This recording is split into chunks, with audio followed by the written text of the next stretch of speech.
profession bags. Come on, guys. Whoa. Whoa! Goku is here!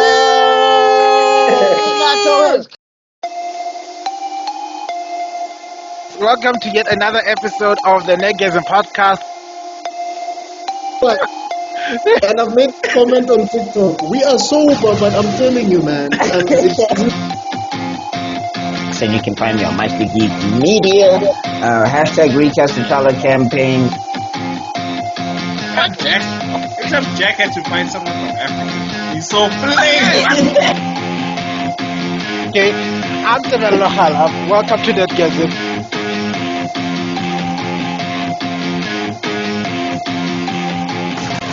Hey, what's up, you guys? Welcome to another episode of the Nerdgasm podcast. My staff is fully functional today.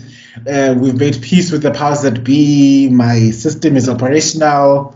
I think maybe what caused my laptop to go into shock is because there was a woman involved in the podcast into the channel. Like, it was so confused.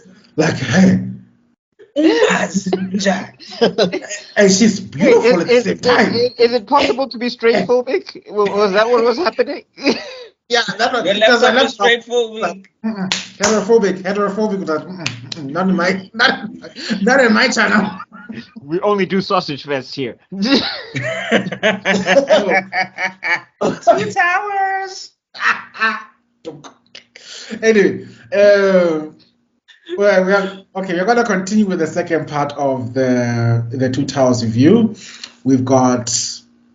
I think we're going to have a detail of anime this time around. Thank goodness. Okay, this is not about boobs, guys. I just wanted you guys to know it has nothing to do with boobs. It's Lord of the Rings, all right? It's Lord of the Rings. Wait, where did that come from? Yeah. But I'm just saying, you know. Oh, okay. Oh, by the way, Mr Extrodin is wearing the ring as we speak. So Yeah. I can see him. Yes, he's wearing the ring. No! So Suruman is checking him out. Sauron is like, he's busy having a staring fest with Sauron as we speak, but he'll be back. We trust in you. We know he's strong. Yeah. So Instead of a Dark Lord, you will have a nerd who loves X-Men. The Nord Lord riseth. So before we get going, I think we should start with what? Wow, no, 5 minutes. Disclaimer. We haven't gone through the 5 minutes part. Okay. I mean, I don't know. We can also just quickly hit, because we're not doing intros anymore, so we can just quickly hit the Tabata anime. Yeah. The Tabata anime have got its own intro, and there's a big logo that. Oh. And right now the disclaimer is busy doing its thing, crawling on top of our heads. Right, so we're busy. Right. Let's give time for these things to happen, okay, guys? Like, let the disclaimer display. Hey, Otherwise, but he's like, guys, the tea I've got. But at the same time, we have this wonderful. I was talking about how we had a lovely interview with Miss Webster, I guess. Sasha Lee Webster. Yeah, right. That sounds such a $1 name. Like damn, you know, if there's an album cover, such a Lee Webster. Or like it sounds like it's like the actress, like a movie's coming out, and it's going to be like this heavy Oscar-winning, starring Sasha Lee Webster. This summer, Sasha Lee Webster in this. The UI. What is that guy? UA. No, UI creator. Yeah. UI developer. Fortemba. He will be bringing the Josie Jam to us. Don LaFontaine passed away in 2008. But I do know there was two of them. Don LaFontaine was white, and then there's a black guy as well with glasses. I just don't know his name. But Don passed away in 2008. Oh, I mean, he was in the world. Okay. Yeah. I believe we have a guest. We need to bring that. We need to bring that guy. We need to bring that profession back. Come on, guys. Whoa. Goku is here! Nato has come! It's the portal. That's why it's the goat! The goat! The goat! That's why it's the goat! Kubani lo, nguye lo.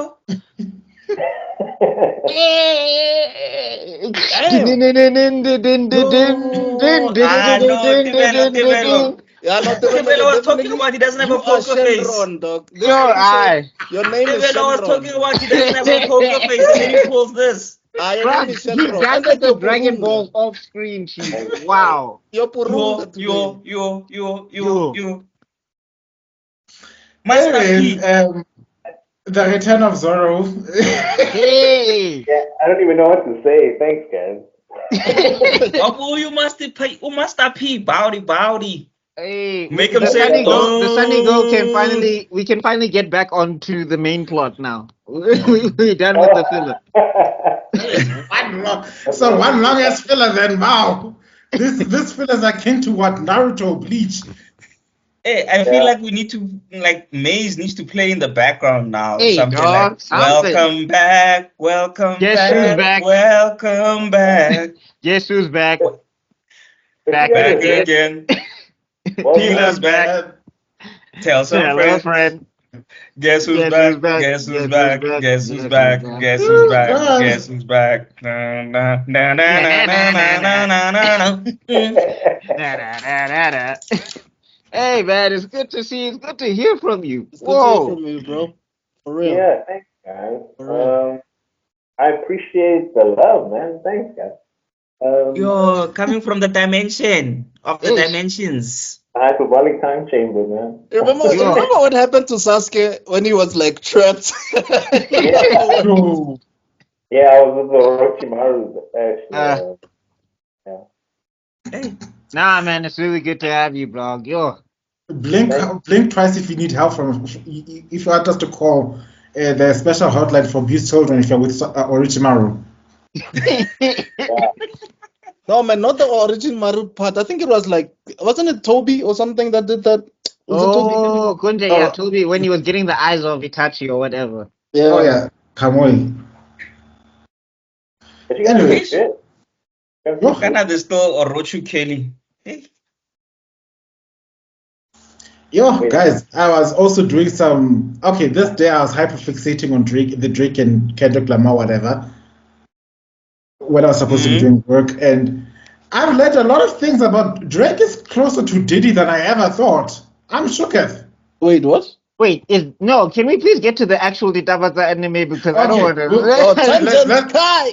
Yeah, Wow, we are tangenting on a tangent on a tangent. The tangent has tangented. We will talk about Drake Diddy later some other time. Right. Well, I mean, first off, cue Ditabata anime. We gotta cue BuckMeister is so excited. Wow, no, this tea is hot, eh? Cue Ditabata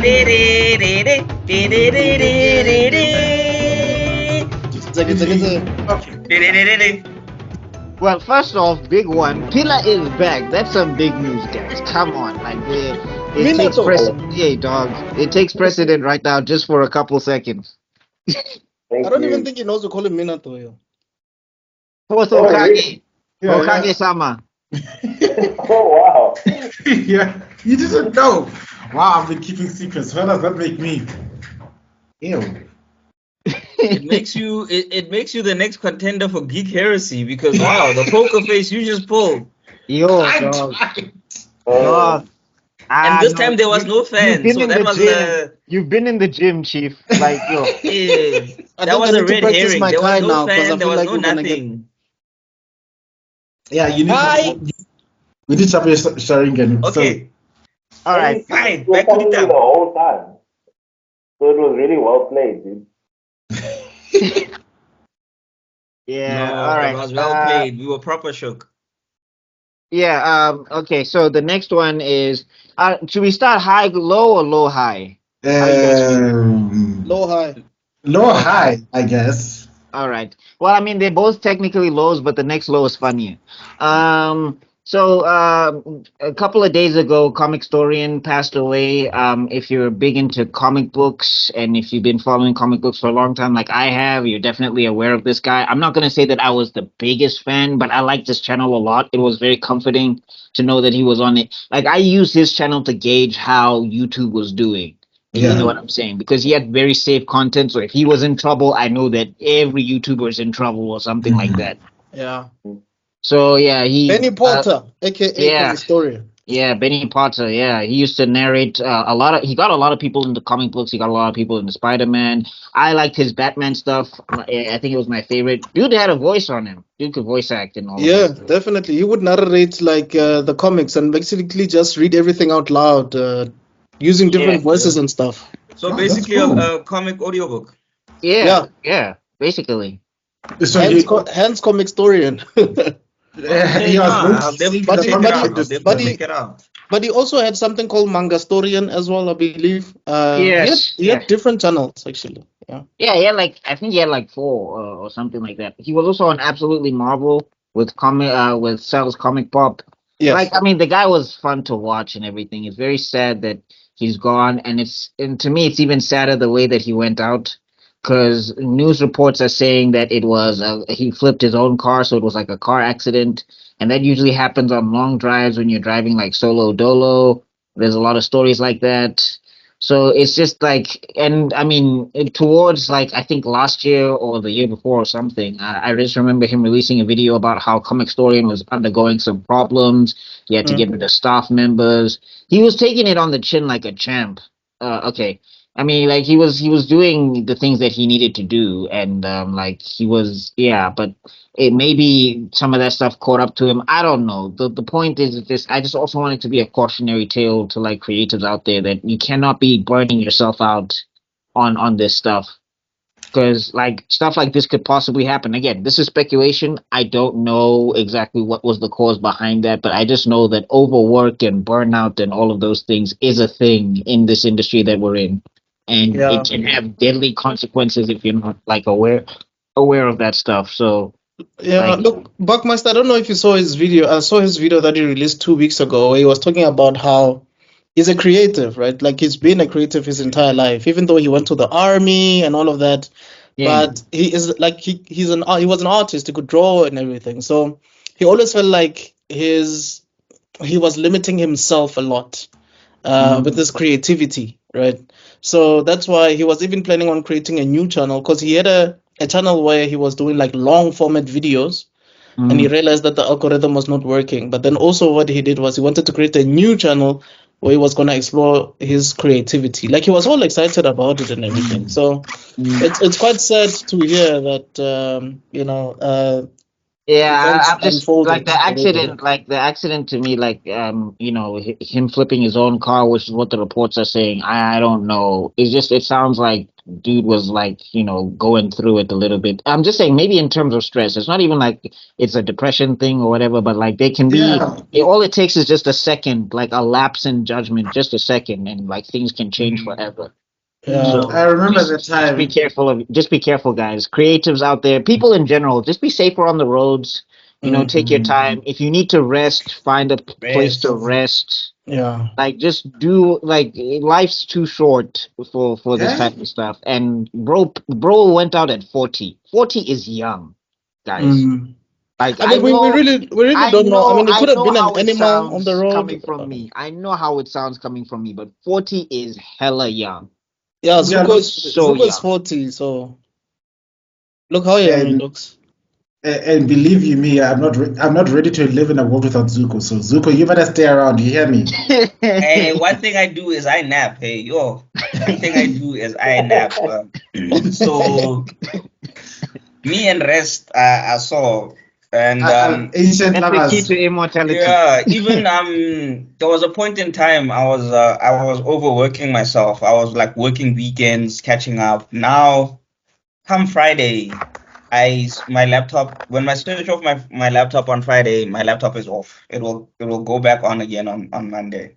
Yeah, I mean, And I look, just we did that can't. to and literally I could even tell like you can even like you can feel your body is like I was less tense, I was less agitated, I was less grumpy. And all I did was just stop working on weekends. I didn't like exercise, I didn't meditate, I didn't do anything nice, I didn't like buy myself ice cream on weekends or anything. All I did was just stop working on weekends, and like my stress levels and how I interacted with people was much better because I was less grumpy and less of an asshole. Right. Mm. I So I mean, almost yeah, crashed once. yeah. I was Sorry, just no, saying, tell that story. relating. Tell that I story. almost crashed. I almost crashed once because I fell asleep on the wheel on my way back home from work. Oh. So I know that feeling. I don't understand how scary that feeling. I was on the highway. I think it was the N14 or was it the N1, one of the two. Speeding back home, it was 6:30. Remember, at this time, I work in basically two different cities. You know, Pretoria and Joburg, they may be neighbors, but they're two different cities. So I used to wake up at 4 in the morning just to make it to work on time, and then I'd be back home. Even if you leave home at 5, because of the traffic and everything, I'd be most probably back home at 7:30. So I was a corpse on. That's how tired I was on the wheel. And I remember the one time I could feel, something tells you that your car is still moving, but you are asleep.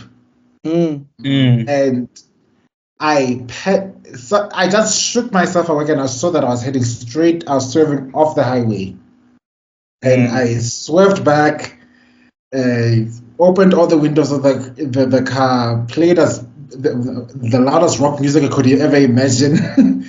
Started singing my lungs out all the way back home, and I was still counting like, okay, we've got 15 minutes until we're home. What I didn't connect is I could have just gone to the side of the road and stopped, which is something those are the things you learn in hindsight. But when you're that tired, it's actually a better idea to stop the car and take a 15-minute break. But I remember at some points, I think later the same year, I started falling asleep at the office in the car, and then leaving at 6:30 just to make sure I had enough energy. Yeah, that sounds better because at least the office has security. You know, this is South Africa. You fall asleep on the side of the road, you might wake up with no car.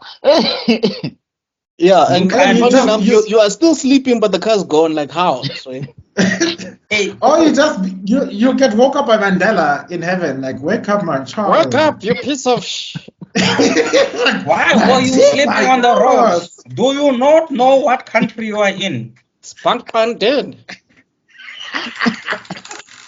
But anyway, R.I.P. to Benny Potter, comic story. And oh, sorry, Phila, you wanted to say something? No, I was saying I see you guys are still trying to get canceled. And it's not working, eh? It's not working. Hey, we you try our haven't best. been here, Chief. You haven't been here. So I feel like Mandela jokes, so guys, we're going straight into Mandela jokes. we probably might get cancelled for doing an episode without any tangents and without any nonsense. Yeah, like, what's the point of this show? This is the cleanest episode. These guys are cancelled. These guys are boring. No tangents. What's the point? Who was that guy who got 1 million subscribers and then suddenly changed in his podcast? there's a lot of them, bro. No. It's a local guy, Mac G or something like that. Yeah, Manji. Yeah. Yeah, I was like, wow. I remember somebody commented like, now that he got his million subscribers and he was changing things, I was like, he's getting boring now. I mean, I miss the old Mac G. That's going to be us. That was the reason I logged in. Hey, son. Well, anyway, shouts out to comic historian Benny Potter, and just take care of yourself, people, please. Like, it's very important. Like, I think subscribers are great. Subscribers are great. Channels are great. Your creativity is great, but not at the cost of your life, Chief. You need your life to do these things. It's not the other way around. Yeah, you can't create in the grave.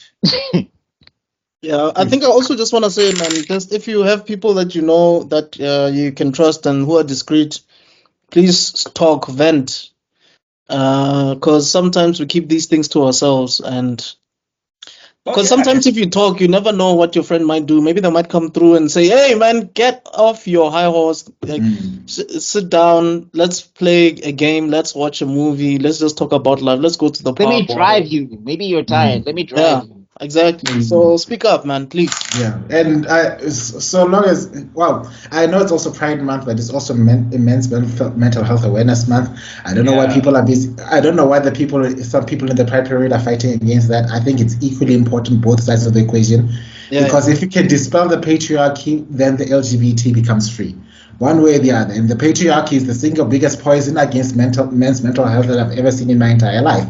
So, on that note, I just wanted to say, guys, reach out, and I'm also speaking to my co-host here that you know what, you guys have been my rock for a long time.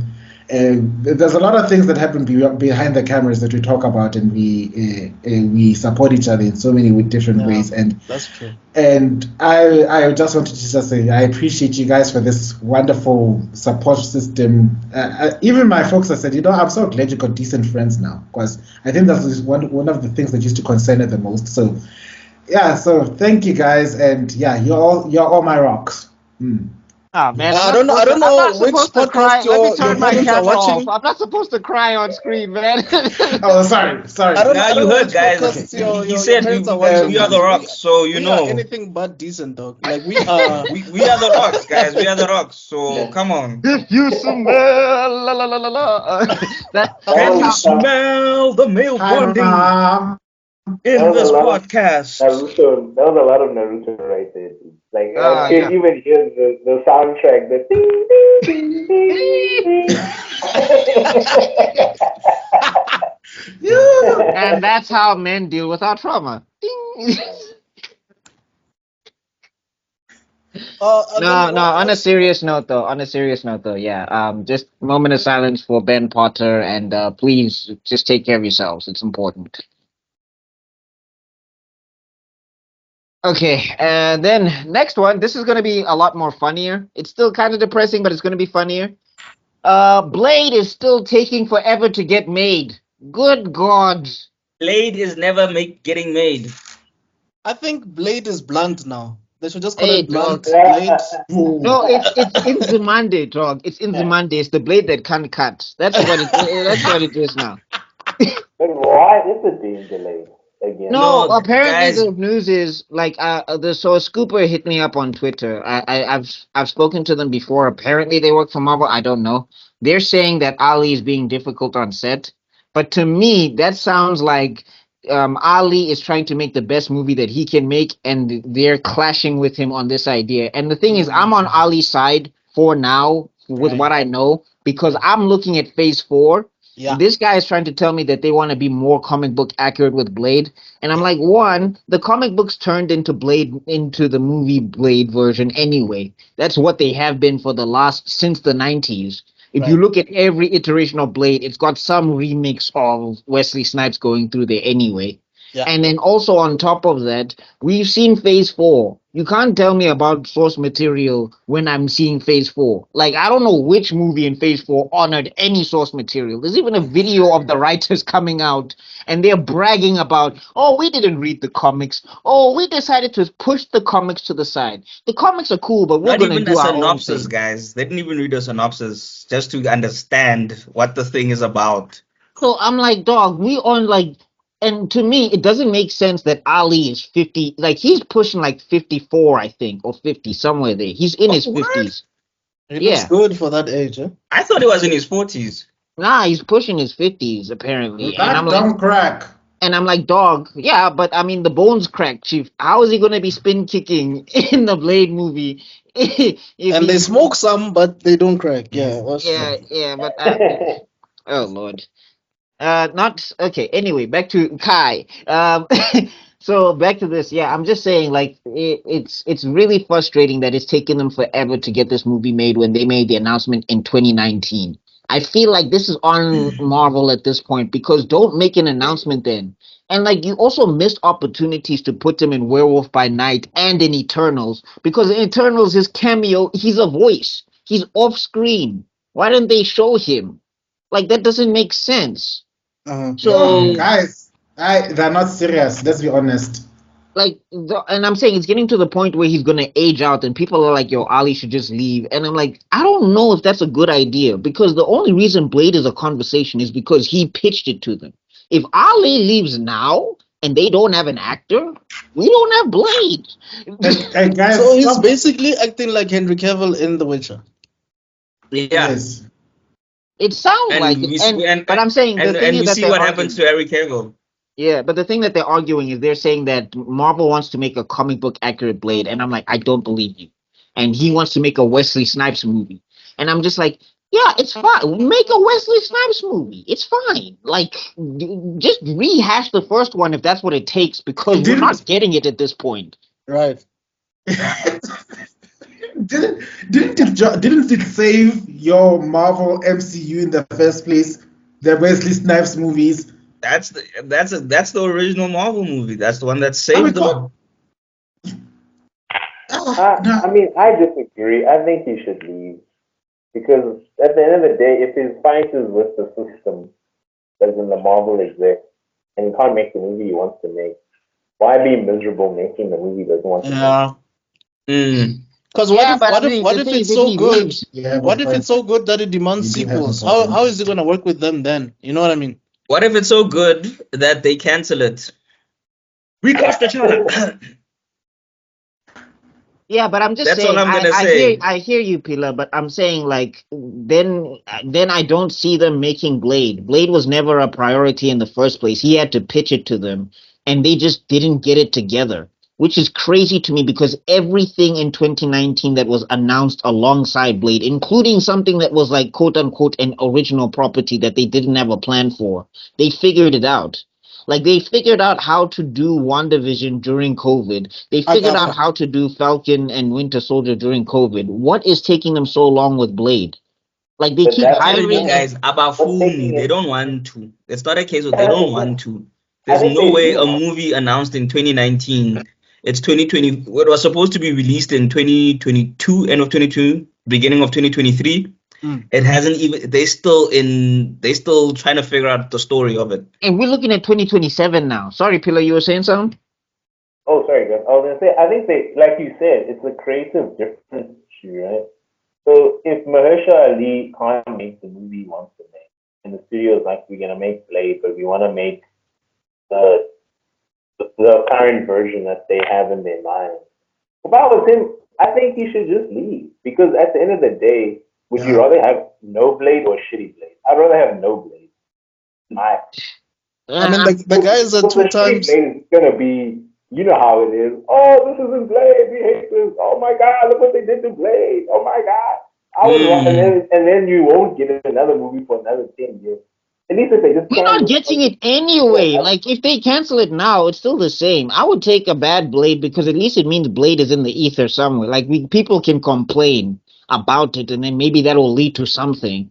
But like this development hell for 4 years after they made the huge announcement, and it was like the craziest announcement. Like Kevin Feige was on stage talking about Guardians of the Galaxy 3, Mahershala Ali as Blade, and the whole world went insane.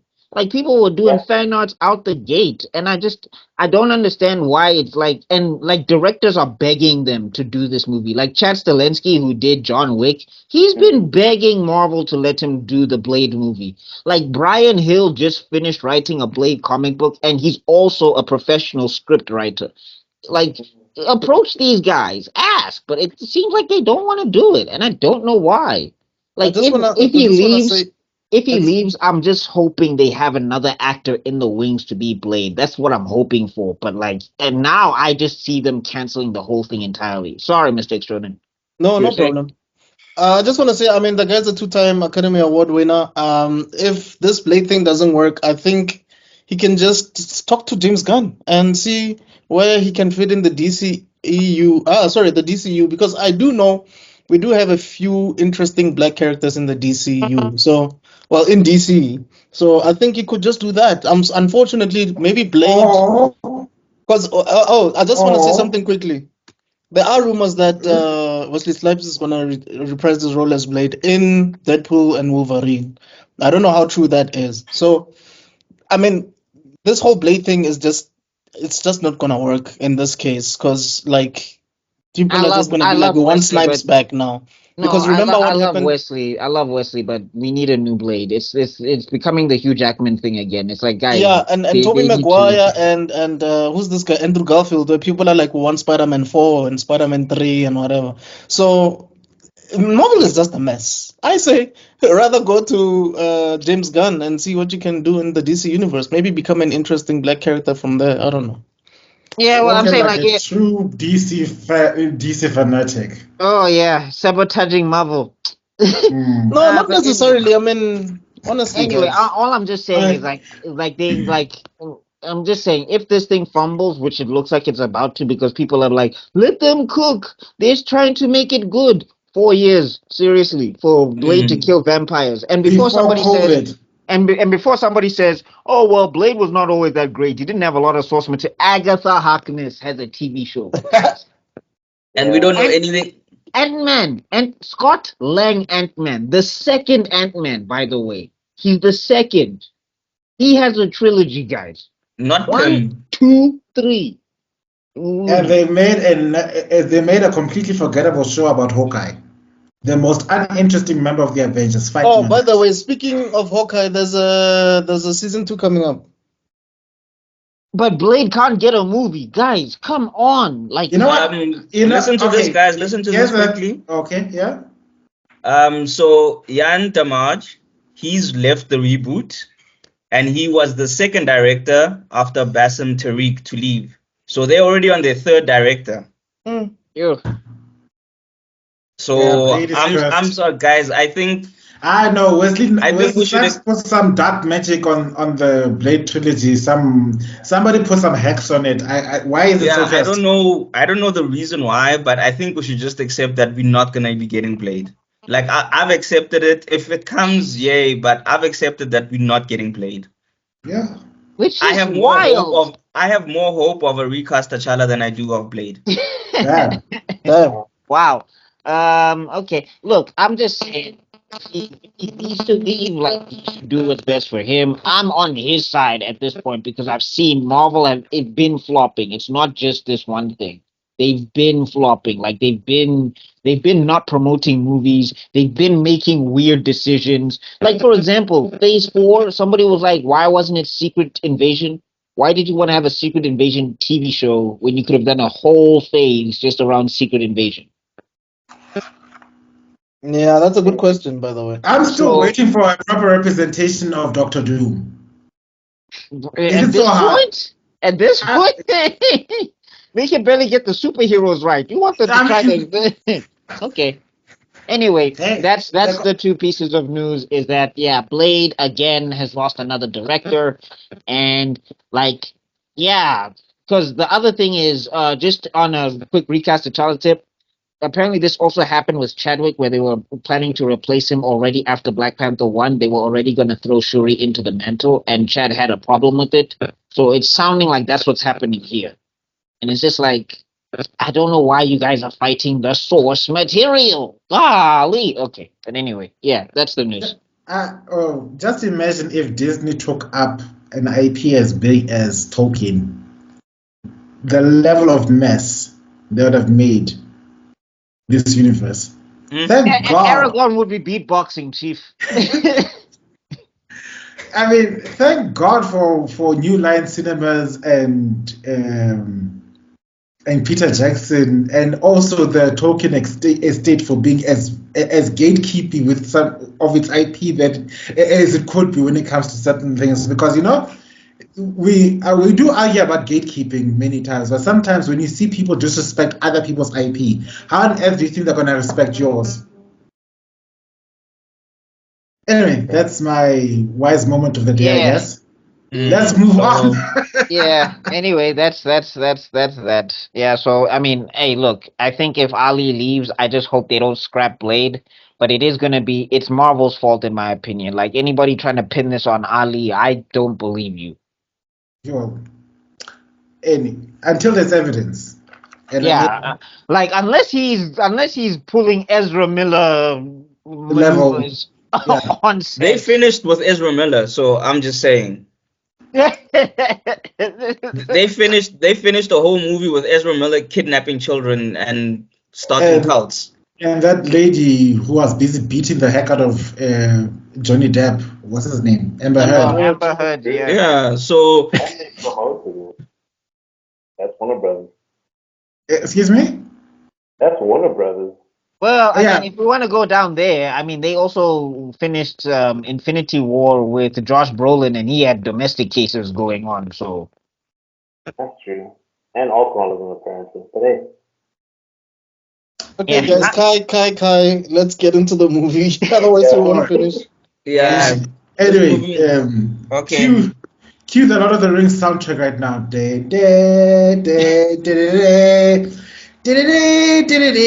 Oh, that being said, you notice how the Fellowship of the Ring, the Fellowship of the Ring soundtrack doesn't play that much. It didn't play that much in this movie as much as it did in the first one. I think you count. There are very few scenes. Chief among them will be playing in this scene right here.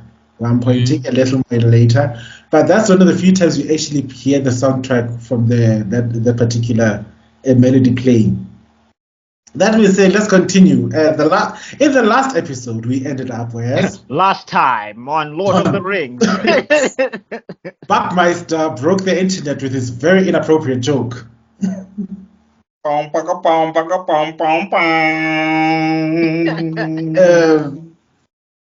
It was a good one. I regret nothing. Yeah, says the heteroid. That's the spirit.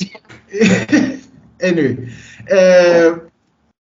what else did you talk about? Oh, we talked about the first half of the movie, Gollum being a problem, also being a hero. We defended Tolkien's writing loophole, according to us, from Mr. Extrodin. That was a heated debate. It lasted almost an hour. Anyway. We had to take out our swords and shields and everything for that one. Yeah, God, it really was. It almost did form the breaking of the Fellowship, but you know what? It's okay.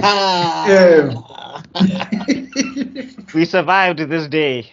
And then Gandalf returned like a boss, and I explained who sent him back and how, and I went into the deep lore about. Gandalf returned like a troll because he like Aragorn was sitting behind the tree himself, like, oh my, okay, here we go. Because why would you come back sounding like Saruman? You know what I mean?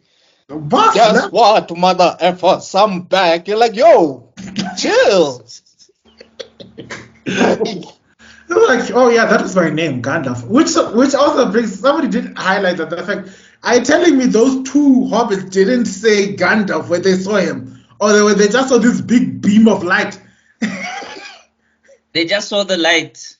Walk towards the light. But no, Tribute said, I told Gandalf I would keep you safe. So they did know. So the hobbits must have said Gandalf, and then. Why does it then have amnesia suddenly when Aragorn comes back?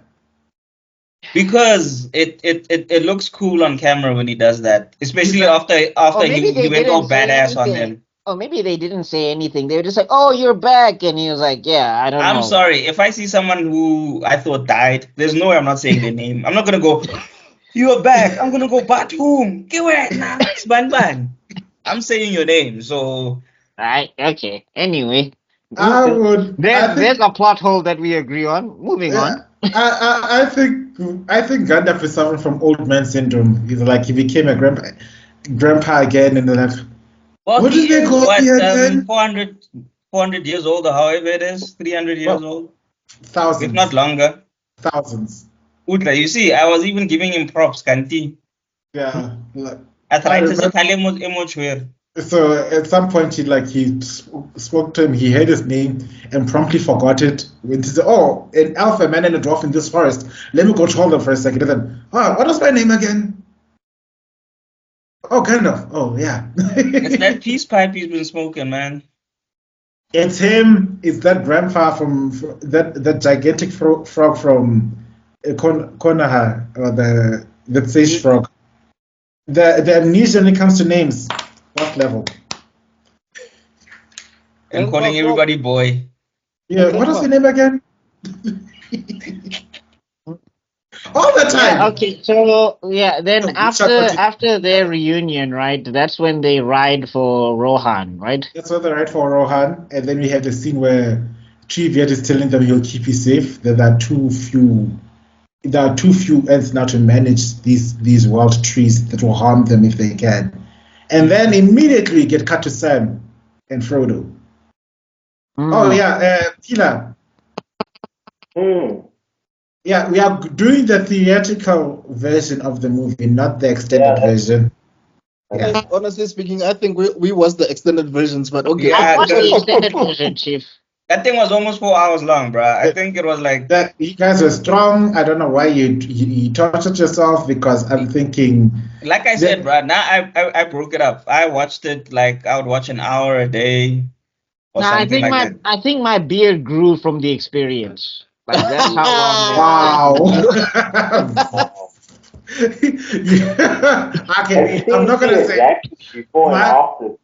my apology video is already coming out, I think, today, so I'm not gonna say anything about the joke that I wanted to say. So I'm gonna keep it to myself. Like I'm just. Mhm.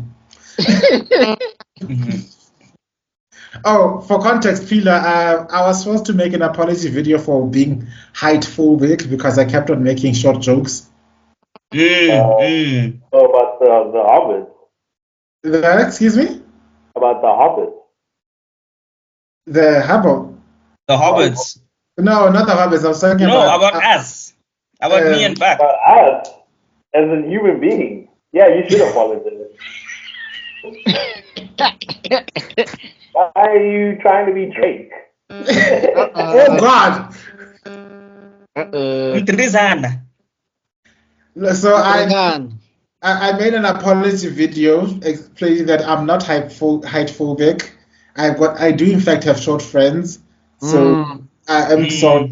Mm. And I'm getting therapy for Yeah, my. you need to work on your height bigotry.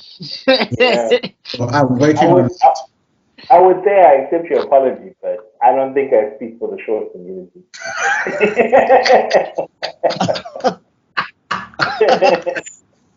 Yeah, the ambassadors of the short community are here, and now somebody made a. You see this one now as well, joining in. And now somebody made a comment about growing a beard and it's short, and I was about to say something in relation to the Lord of the Rings in a certain species. So I like let me just keep my mouth shut before I make the joke. Otherwise, I'll Oh get wow, a dwarf and beer joke. So I didn't say This anything. nigga's badass. Yes. Representing the short kings. And the unhealthy kings, because boy, that line Offside. Short side. Oh my god. So, Okay, yes. Wait, You were talking saying. about Gandalf, not to jump around too much, but did Gandalf the White scare you guys the first time you saw it? Hell yeah. I thought it was Saruman.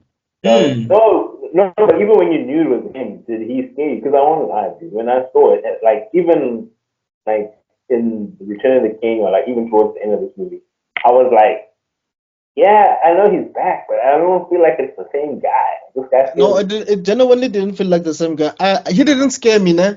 But I did feel a certain aura about him that was missing in as Gandalf the Grey. Like you could tell that he was like some kind of like an angelic being of sorts. Like he was just too powerful. That was the main. That's how it was supposed to be written. And if you pay attention, he doesn't really interact with the hobbits as much as before. Yeah. Up until I think the third movie, and that's when you start seeing traces of the old Gandalf sort of coming back.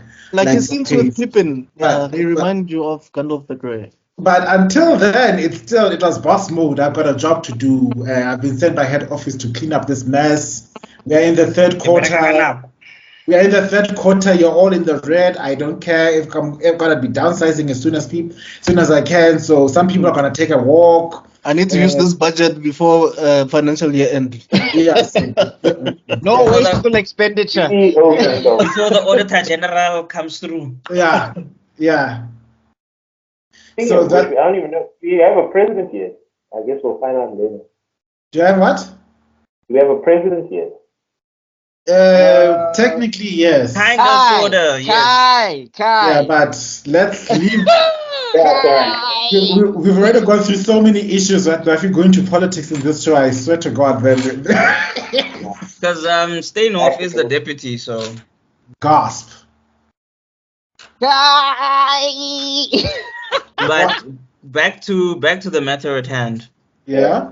Right. So after all of that stuff happens, where they ride for Rohan and they go and see the King Theoden, and Grima Wormtongue is there, spitting his bars, trying to get them to kick. Oh wait, whoa, wait. We are at the wall, the Black Gate.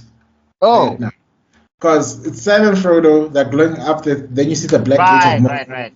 And we see the most grotesque abuse of manual labor I've ever seen in my life. I was like, do you see how big that gate is? And you're telling me only 2 trolls are busy pushing that damn thing to open. Hey, dude. Mordor, Chief, they don't have. Hey, they must work, Fana. They must work. They even take up too sleep, much those food. guys. Mordor doesn't have a union. There's no Kosato there. I was like, the scene is beautiful. I mean, those. Fana 925, yeah. They needed Vavi. You see the Haradrim, not of that. Is it the Haradrim? Yeah, it is. Yeah, the Haradrim are busy marching towards the Black Gate, and then you just see a communication, non-verbal, just signaling with horns. You just hear the one horn blowing, and then the other horn blows, and then this gate opens, and then they decided to run, and then we see the biggest. I was expecting BuckMeister to say, no, this is where the plot hole was plot holing. Are you telling me you didn't get detected because of cape?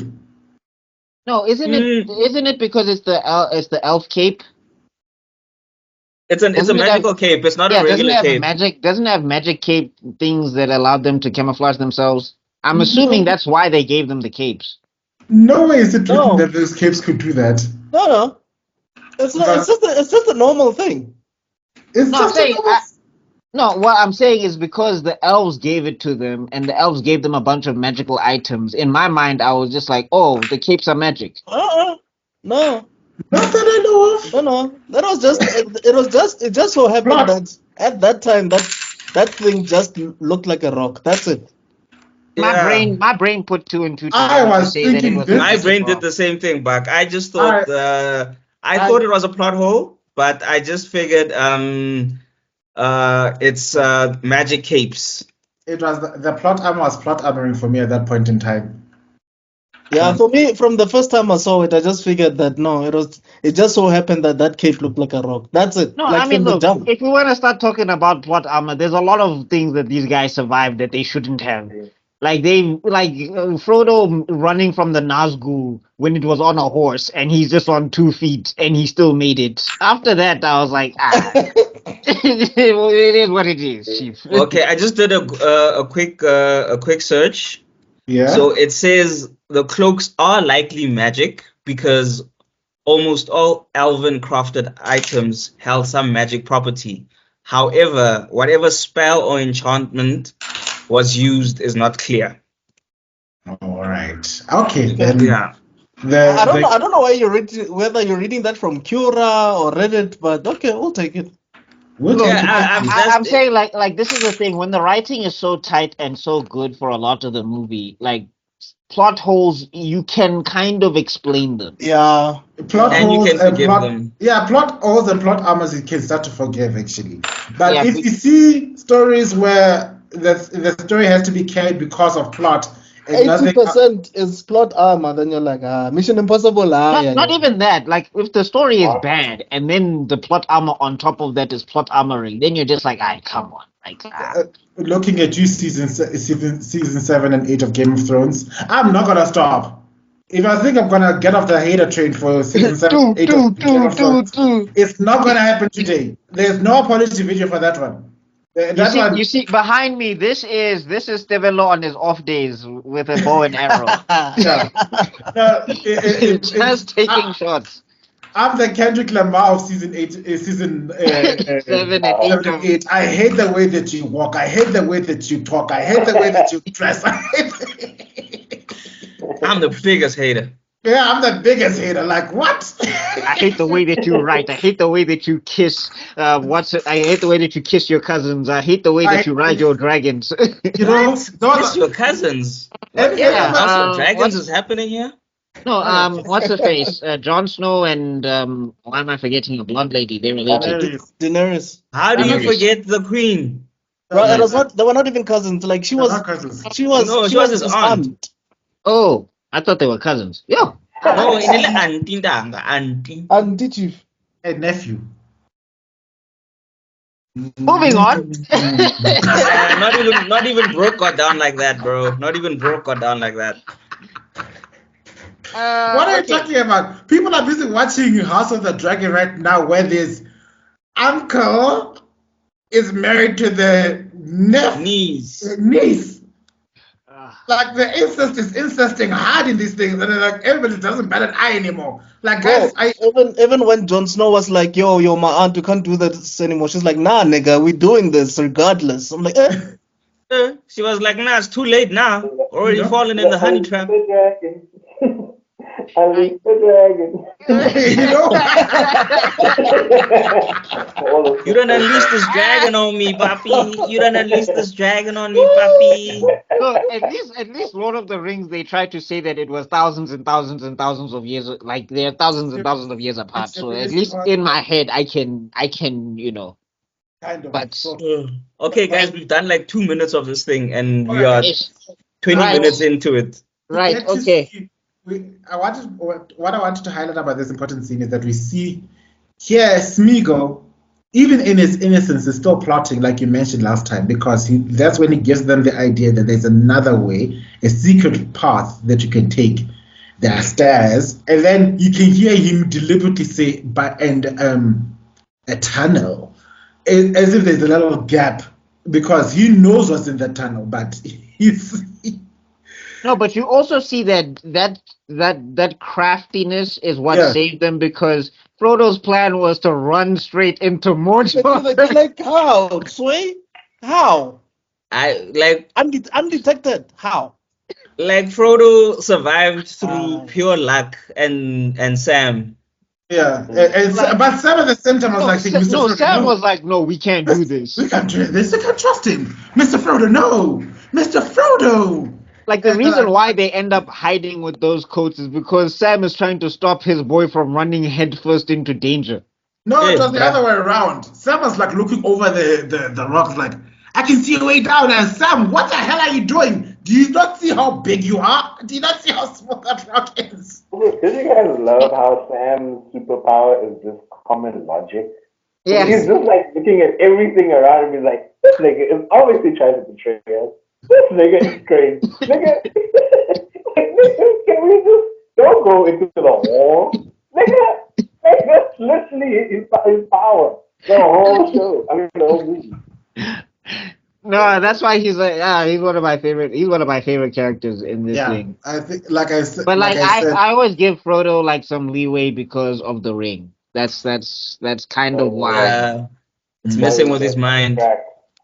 He's on crack, basically. He's a crackhead right now. Before the guys told me, I just genuinely thought that Frodo was just young. That's the excuse I always made for him. Like, he's still a kid. Can't they know? This guy's like, what, 80 or whatever? I was like, what? He is the oldest of the four. How old is he? The movie starts with him turning 33. And it takes 17 years from the moment Gandalf leaves the Shire to him coming back and telling him that he's got the One Ring of Power. So he's 50. That's crazy. He looks 18 in the movie. Because Elijah was 18. Wait, did you say it took 17 years for him to go and research the books and then come back and tell him that it's the One Ring? Yep. Yeah. And in the movie, it's like 2 scenes, bruh. I know. They went to the deep library. Hey, dog, like, you want them to say 17 years later in some text in the corner, because there was no way they were going to be able to do that. SpongeBob style, 17 years later. Yeah. Funny enough, in this today's cinema, we would have to have the 17 years later. Or I think a few moments later. Alright, so moving on from there, right? Then that's when they follow. No, because that's Return of the King where that's Return of the King. Yes, but this is no because what's this when they when they go on that other path? Is that when they run into Faramir? Did they run into? Yeah, that's when they run into Faramir. They're gonna run into Faramir later. So after this scene, that's when it cuts back to the horsemen, and we have one of the most powerful scenes in this entire movie when it comes from a cinematic point of view. because we see Gandalf arriving, and they're like, "There's Edoras and the golden head of Medicel. Don't look for welcome here." And then we cut to and the mind of the king is overthrown, and you just see that Théoden is still living the I don't moisturize life. And But hey, defrosting shout slowly. out to Gandalf though. Shout out to Gandalf though in this scene, because Gandalf knows how to play act. Like Gandalf. Yeah, getting there. I just wanted to highlight one important part of this scene is first we see Eomer explaining like, your son is dead. Won't you go to him? Will you do nothing? And Gandalf says, don't look for welcome here. And then they ride off. And then you see Grima Wormtongue trying to raise up and fail horribly at trying to raise him. Whole game. If you think you have negative riz, look at Grima Wormtongue, and he still tried. What excuse do you have? Baba will save you. God, the worst she can do is say no. She can't say your words are poison. Yeah, no, like dog, so much grease in the hair. Like you didn't clean up at all. You didn't brush your teeth. Eyeshadow.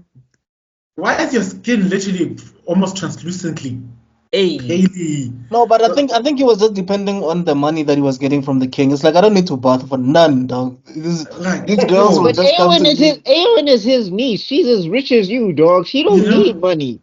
Like, bro, you got to put in the game, and you just had no game. He thought he was 50 Cent. He was just going to be like, I guess his powers don't work on women. Yeah. So when she called him like, your words are poison, and she walks out, that's considered one of the low points, because she's, from her perspective, she's alone. Her brother's gone. Her uncle's crazy. Her cousin's dead, and she's stuck in a hole with this perverse evil man that's trying to do things to her. And even the music was indicating that moment of tragedy, but still defiant hope. And at that moment, she sees the three riders coming towards the city.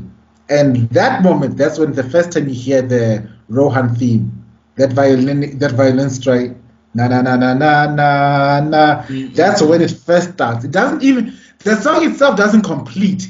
It just starts, and then you just see funny enough, by pure accident, the flag strip off from the pole and start flying to the horizon.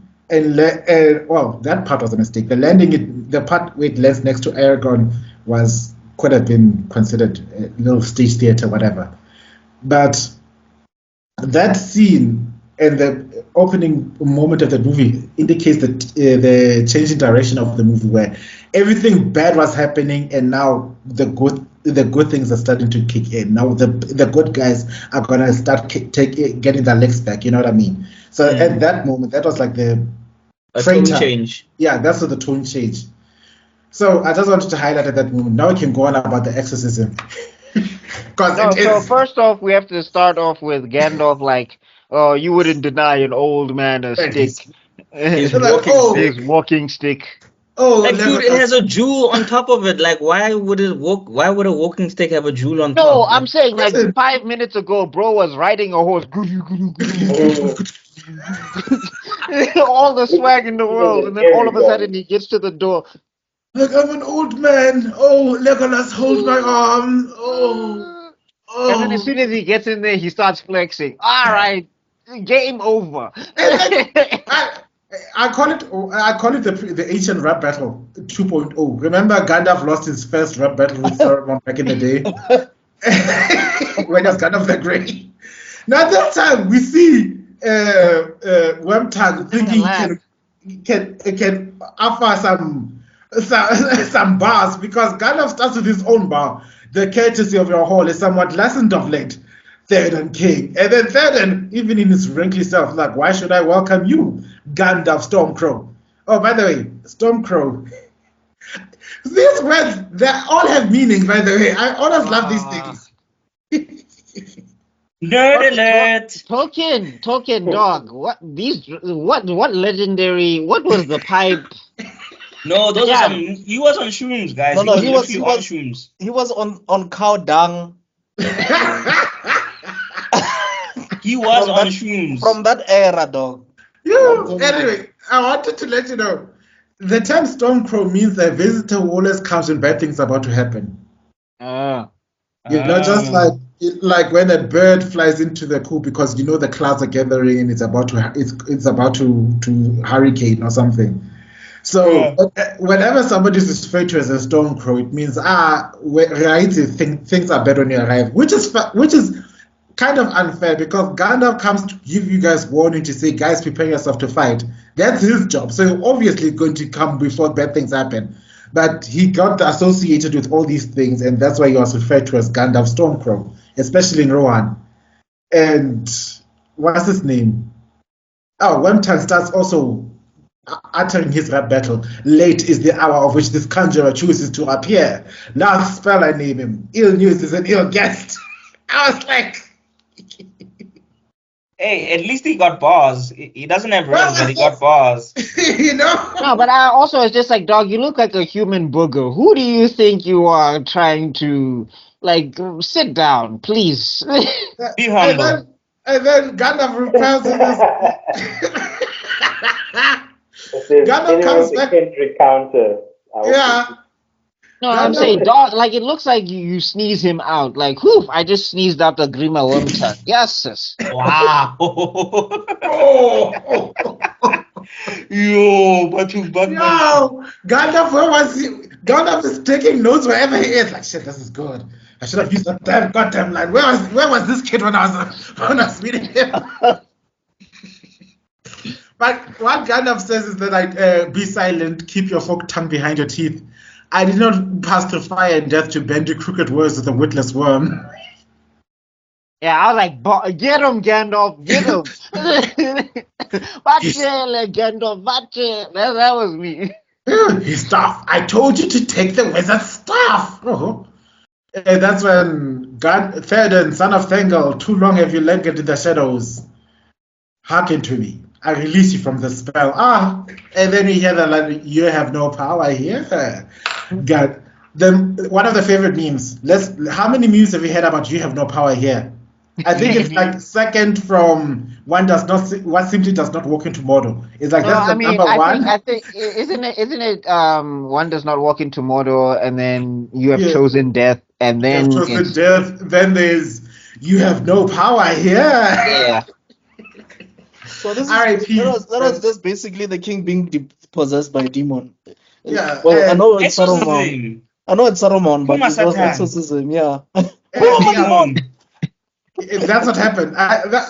Everyone in South Africa was watching that movie. Was like, grandma. You are bewitched. Yeah. Puma Satan. You are bewitched. Puma demon. And you see how even they were like holding the family members back. No, hold her. She'll try and stop the exorcism. Yeah. And you know, Gucci Ubushiri was there. Shibaraha. Okay, we've gone from Mandela. We've gone from angry the Mandela fans. Now we are going to Bushiri. You know what? Yeah, we are. No, this is I the last hope episode. you have a channel after this. Nah, this is the last episode for sure. Shibaraha. Sharp, they cast out Usari. we gotta shout out to Gandalf getting rid of his coat. Yes, like that was such a drama. So dramatic, bro. Dog. Like, why are you acting like your cloak is like Piccolo's cloak, dog? Death makes you die. It just makes my brights brighter. Definitely. He was definitely using cheek, that man. Those are the questions I kept on asking. You're in the middle of the wild. You've been chilling in Fangon Forest for days, and your outfit He's been riding a horse. Cruise white. That man hana dust. He's been literally riding a horse. No, I'm telling you, dog. That guy apparently he cast a spell that just covers him in infinite Omo because he's just shiny. Mac. if you ask my mom, she say yes, use skip. My mother swears by skip. Skip makes the whitest whites. It like screw almost screw. Yonke into nje. Like she used to she Like all Gandalf was missing was a bunch of black people dancing by him, talking about hey over. Like it's really yes. So okay, Osasa yeah. ing omo. Omo. Oh no. Omo. Oh PTSD. Oh here we go. Okay, guys, let's All calm right, down. Kai. ADHD. Hi. All right. As you can see, I don't know, Phila, are you aware of the tangent Kai technique that you've developed? Oh yeah. Phila? Minato Lost. Sensei. I think it's lost in the Kai, guys. Yeah, Hey sir. It's lost in the Genjutsu. I guess so. Mm. When he gets back, we'll continue with him. What was I? Oh, so the king gets moisturized, gets Hey dog. He gets defrosted actually. Hey bruh, it looks like they took him out the freezer. Like basically they put him in the microwave. Manicure, I'm talking about defrost of kind of defrost 10 minutes. they gave him a deep tissue mask and then exfoliated and then they deep tissue moisturizing. You know when they told you, I used to watch these beauty channels. They say when your skin is extra dry, you need to work on layers. So you apply the one, pat it into your skin, give it a few minutes, and then you apply the next layer of coating. So that's what they were busy doing with him. No, Gandalf opened a whole salon just for King Theoden. Just for King Theoden, and then the Why hair. didn't people just tell us that Gandalf is a barber? Like, yeah, should have just told us. Hey dog, hit him with a mud bath and everything. Dog, manicure, Antoine. Like he looked like he had dragon Pedicure, nails or something. Pedicure, hey dog, like Theoden glow up, dog. A brow, what? A facial, a deep tissue, an exfoliation. Zonke izinto baba. The whole crowd was like, oh. When he turned, I remember the first time when he turned back, and I was like, was this him this entire time? Oh my God, what did they do to him? I know. Like no wonder he was mad at Wormtongue. He's like, bro, you had me looking like this. Like I was giving sexy old man energy, and then you turned me into a prune.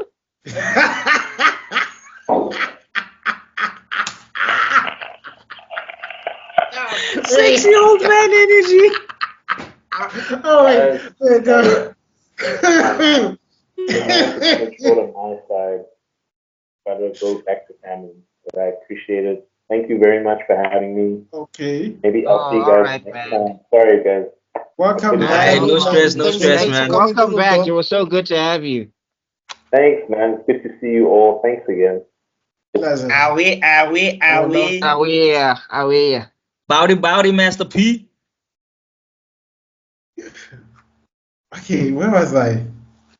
Moisturized. Okay, guys, we are tangenting on things like. Okay, you're saying that sexy old man energy, and you're going to. That's what I'm just saying. Like he looked like he used to get all the girlies back in the day. Like he was the king for a reason, and then Grima Wormtongue came in and just he looked like a raisin, like a very rotten old raisin. And people shouldn't underestimate just how young lived these people. Like the founder of the house Theoden's family, the founding king was called Earl the Young. I mean, he must have looked gorgeous for him to be known as Earl the Young. And then, what did you do to me? I was like. That's why. Like after Theoden comes back and he's like he wants to throw his sword at Grima Wormtongue. This is where the plot hole for me comes in, because I'm just like, I don't understand why Aragorn let Bra go. Enough blood has been spilled on his account. Oh. In the book, that could be considered a little plot hole, because the dude deserved to die. He was a traitor, basically. You see that? He turned me into a raisin. You gotta see me. Like you can't just. I wanted to say, in the books, it happens a little differently, and that's why they had to do it, because Grima's story point is also very important, and it does run into a big full circle in the end, where Grima, in the in the books, Grima was like kind of loyal to the throne, but then he was bought by Saruman and was lied to and was given or promised all these things.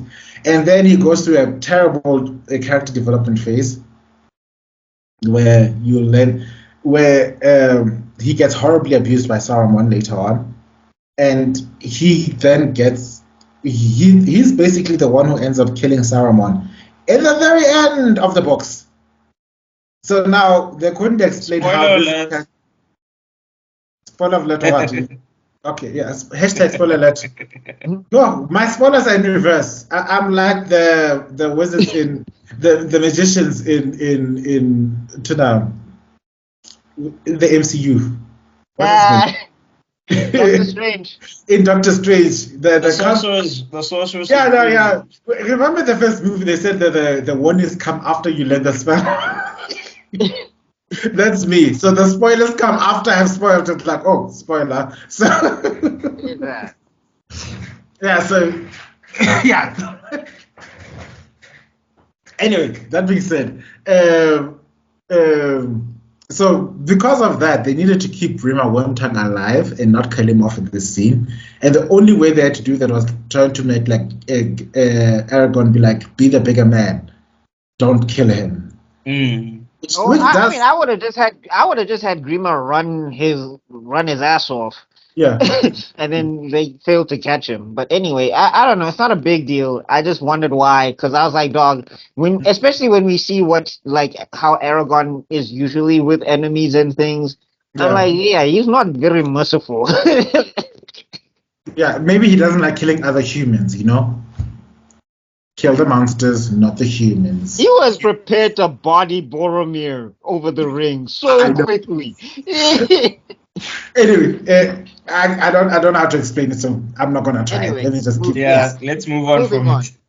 So that's when you see Third and like, where's my son? And then you realize, oops, yeah, your son has gone to your ancestors. Direct call, no return. Anyway, so Wow.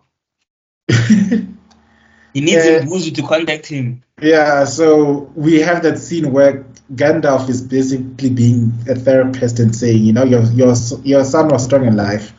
And and it's funny enough, it's one of the words they do write in the book that alas, that these evil days should be mine, that the young die and the old linger, that I should live to see the last days of my house. It's basically saying that his family is broken by this point because when he dies, there's no one else to carry on the line. No, Eowyn doesn't she carry on the line? Eowyn is his sister's child. But I mean, it's still the blood relation. So in the terms of lineage of kings, Yeah. It must be his bloodline, not from his bloodline.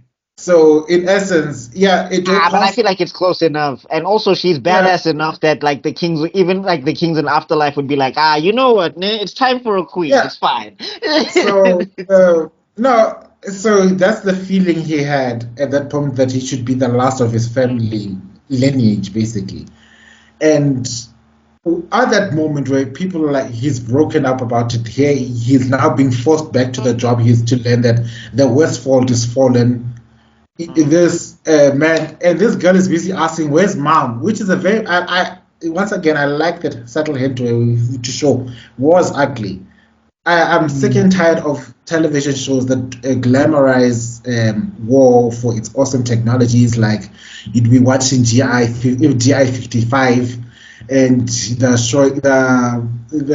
GI Joe version 55. They've got this awesome technology, this huge, massive gun that shoots 6 million rounds per second, and it's blowing up bad guys and left, right, and center. And we don't get to see the humanity in war, the impact that it does on everyday lives. I love that undercurrent tone because I love action movies, but even I have to see that I need to see a point to this action, and that's one of my big issues I have when it comes to action movies that are coming out today, that we don't see the impact.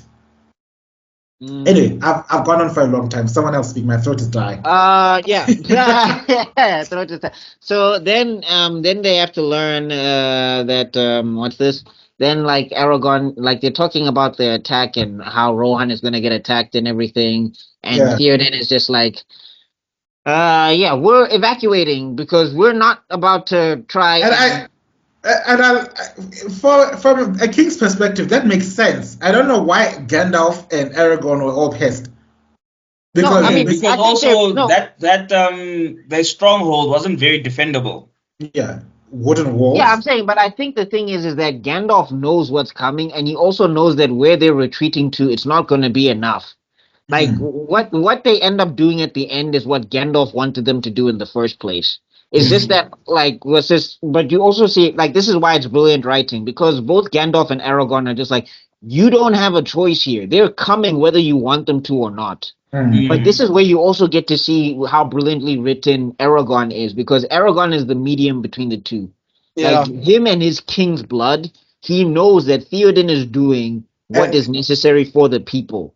and But I Last you love, time also I see yeah, that checked, I was the king of Rohan. yeah, that jab he made was deliberate to the fact that like you, You're running away from your responsibilities. like man. when last I checked, Theoden was king of. I was king of.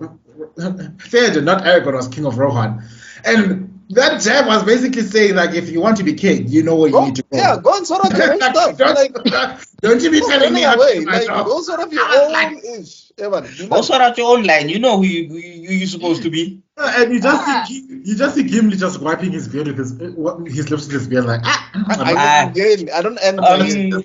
Can we just quick tangent on Gimli? Like, doesn't he just have the best little looks when something's happening and he's just doing this and he's eating and he's just like, no, oh, hey, Gimli is about the tea, Chief. oh, Gimli, hey, man, I feel like Gimli be behind Aragorn's back, like, girl, did you hear?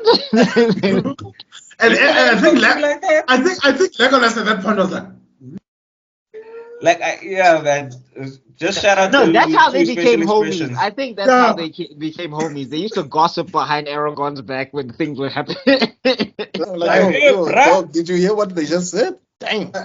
I was like, damn, even my father felt that. Like, some surrender was like, damn, did Aragorn just get burnt? Woo! Theoden, fire style. Anyway, so Theoden making an assessment of his current location. He doesn't have an army with him. He's got a village. He's got an entire city of women and children to take care of. Yeah. Gandalf is telling him to ride out and meet them. He's like, how? With what army? And Eomer is like 100 kilometers away. How long is it going to take him to find these people? Right. So he decides wisely we must retreat to Helm's Deep. The danger with Helm's Deep is that right. Gandalf knows the size of the opponent that Theoden is facing, and that Helm's Deep is not gonna cut it.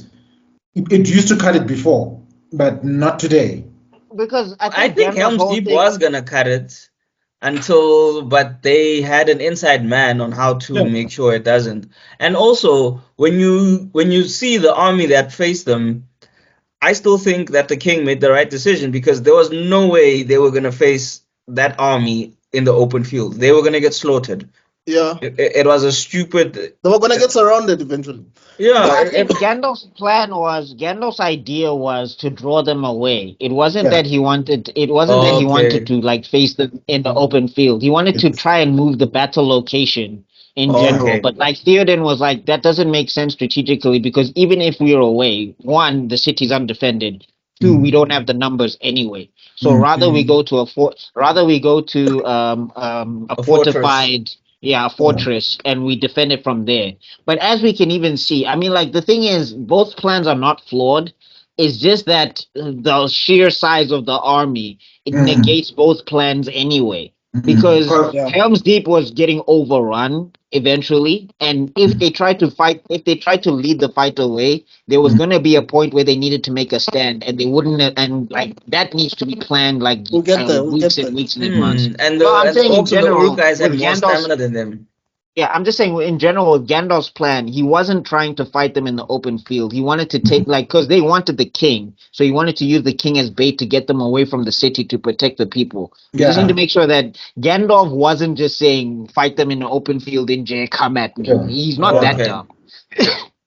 True.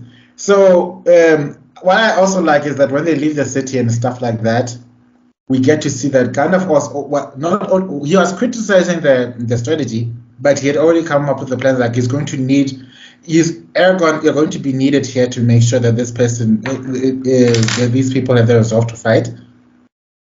And one of the best lines: 300 lives of men I have walked this earth, and now I have no time. And then, like, with like my search will not be in vain. Look to my light coming in the first light of the third day. I don't look to the east. And then he goes with his Mustang of a horse, because that horse can go. Do you know this entire trilogy off by I heart? rap fast like Shadow Fox, right? What? Do you know this entire trilogy off by heart? Yes. So 9 hours worth of Yeah, that footage is playing over and over in the back of my head. I've been watching this. I've been watching this since 2002. It's like, if you know, like how was this in The Simpsons, when you see Homer and he's like thinking about the opera, and it's Yes. like, you know, it's like a fire truck and like monkeys and whatever is happening in Homer's head. If we look inside Tebello's head, it is just Lord of the Rings. It's just all Lord of the time. Rings, bro. It's Lord of the Rings. It's like it alternates. Monday is Lord of the Rings, Tuesday is Star Wars, Wednesday is Lord of the Rings. Thursdays is Yu-Gi-Oh. Yeah, there's a lot Special of guest footage. appearance by Yugi. Friday. Imagine all of those things mashed together. I Aragorn, was- you've activated my trap card. I What? was just thinking about it now, like 11:59. It's like it burns Master 12. It's time to Hey, imagine! I'm just saying. Imagine at Helm's Deep they had like a deck of cards to. I summon Slifer, the Sky Dragon. Out of nowhere, you just see the winged dragon of Ra descend on the armies of Helm's Deep. Obelisk, Like- Baba. Obelisk. Obelisk, the Tormentor. The dramatic Oh, music. I think this is the wrong franchise. What's going on here? Anyway, Anyway, Okay, so, back on track.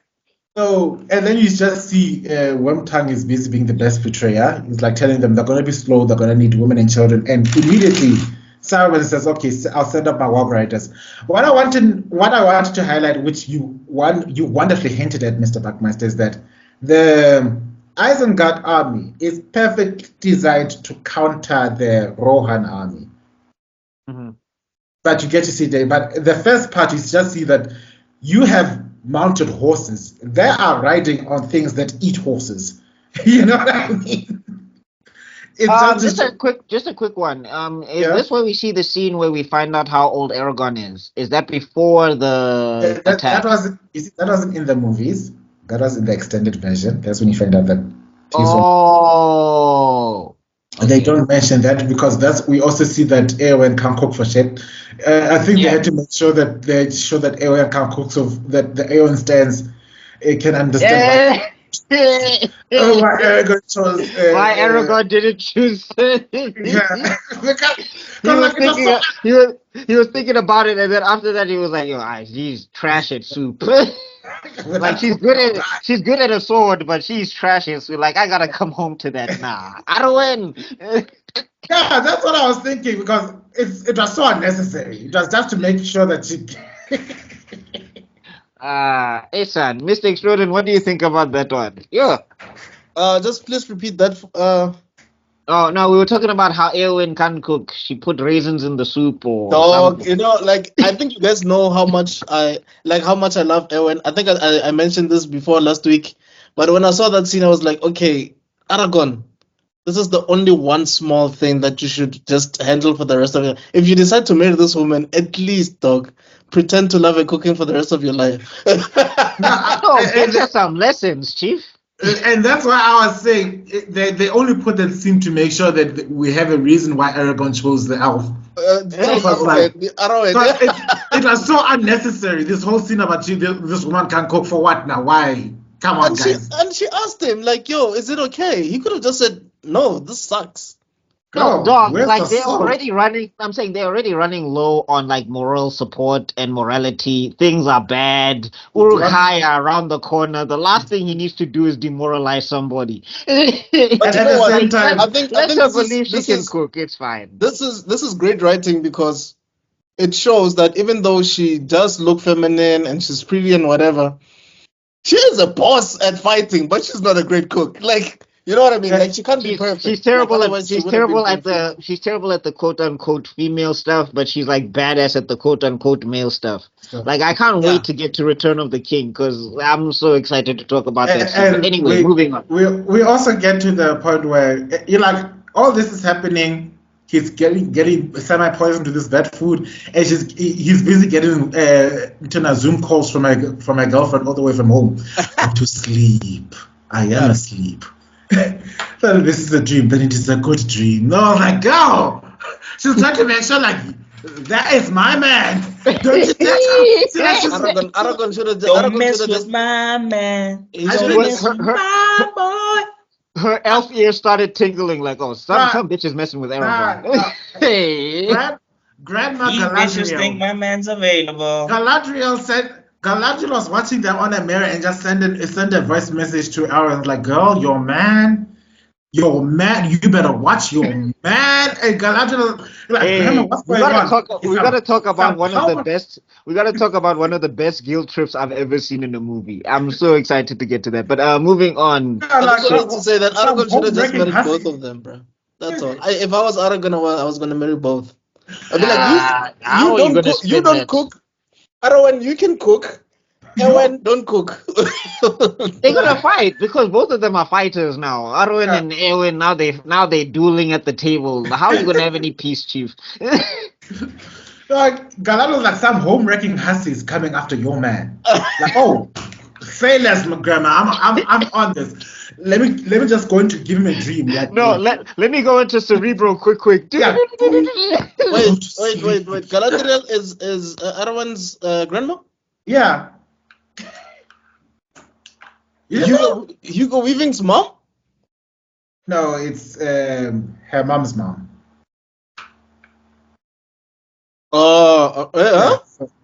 Yeah. Hey, so let's not get into the family trees, Chief. Oh, it's very okay. confusing. It's the maternal grandmother. Maternal grandmother. It's just that the mom at this point in time isn't on Middle Earth. She got captured by orcs, tortured horribly for a long ass time. Eventually, her two sons came to rescue her by killing every last one of those orcs. And because of the emotional trauma, they had to send her to Valinor, basically to the lands of the West, where she wouldn't suffer so much. So she's still alive. She's just not on Middle Earth. And nobody speaks about her. All right. Oh! Trust me, it's a very sore subject. You don't want to bring that topic up in the table of Elrond. If you think Elrond is all evolved and noble now, talk about his wife. Just see how gangster. Just see how half human he is. You will see what happens. Like Isildur should have said something he should have said something about his wife there at the mountain, and then the whole story would have been sorted out. He was like, "Oh yeah, go talk." He's like, "Yeah, oh yeah, you want to talk to me? Go talk to your wife, son." Isildur. Isildur. Now screw you and your family. That would have been the end of the Don't movie. care about this ring. I'm chucking you into the fire, son. Yeah, like yeet. Oh no, Isildur, don't fall.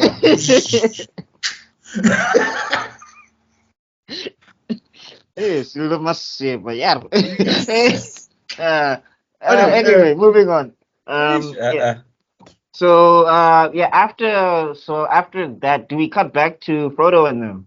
No, they cut back to Frodo as soon as the army departs.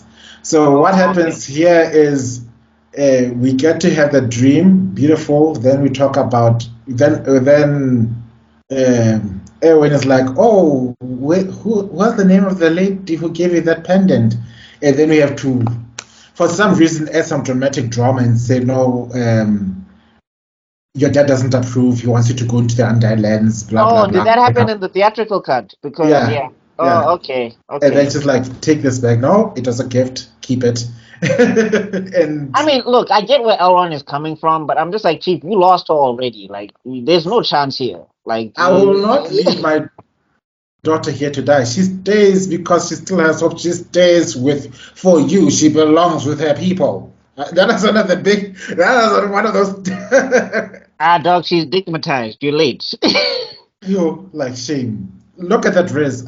Look, for as much as you go on, about how good-looking Legolas is. He's the pretty boy of the group. Aragorn is hot. Aragorn has got that ruggedness look. They He's like, throwing it at him. Like all the women in the movies that meet Aragorn immediately. I was like, I don't blame you, because Like, he don't say nothing. He just be chilling. Food comes, beer comes, like anything else, everything just comes to him. He's just chilling. Just a quick question. Arwen was saying that she was going to sacrifice her immortality to have a human life with Aragorn, right? Yes. She's the only elf on Earth that can do that. Oh, that bloodline. Oh, because they're half and half. Yeah, they're half and half, and she's from a very prestigious family. Let's just say Grandpa saved the universe. So Oh, okay. All right, So I'm saying, not Grandpa. Yeah, Aaron's dad. Yeah, Grandpa saved the universe. why didn't they make that prequel? Why did they go with the Hobbit? Anyway. You know, because the first age was late. I don't. That's why Rings of Power. You will never forgive. I will never forgive you. I don't care. Like if you're sick and dying, and you send me one of those "I'm dying" letters, we need to resolve things before I die. It's like bola. So you're basically Scar, and like Rings of Power is Mufasa. Is Mufasa. Yeah. Long live Rings of Power. Anyway, yeah. So yeah, then we get that stuff, and then basically Aragorn, because I feel like Aragorn did sort of have feelings for Eowyn, kind of. Oh no, maybe it was a thing of she was infatuated with him, and he was just like, I know you see hope in me, but like, yeah, he was just being a gentleman, because he saw her fighting, and when he said like I fear another death, no pain, then he's like, what do you fear of? Like being useless, basically, being forced to conform into this box that I don't want to fit in, until I become so comfortable in this box that I no longer care about being who I am. And he responds like, you're still made of kings. I don't think that shall be your fate. And after that, like, but let's not lie though. I think everyone that watched the Two Towers were like, we need to ship these two together. I'm sure. No, I mean, look, for me, I was like, yo, if Elrond is serious about taking Arwen off the map like that, and Arwen is going or whatever, she's right here, man. Replacement right there. Just saying, And then we have, then we have the big fight. One of the best scenes. Okay, but this is another thing that I wanted to point out in this movie. I don't know why they didn't, is there a reason why Theoden didn't let Eowyn fight?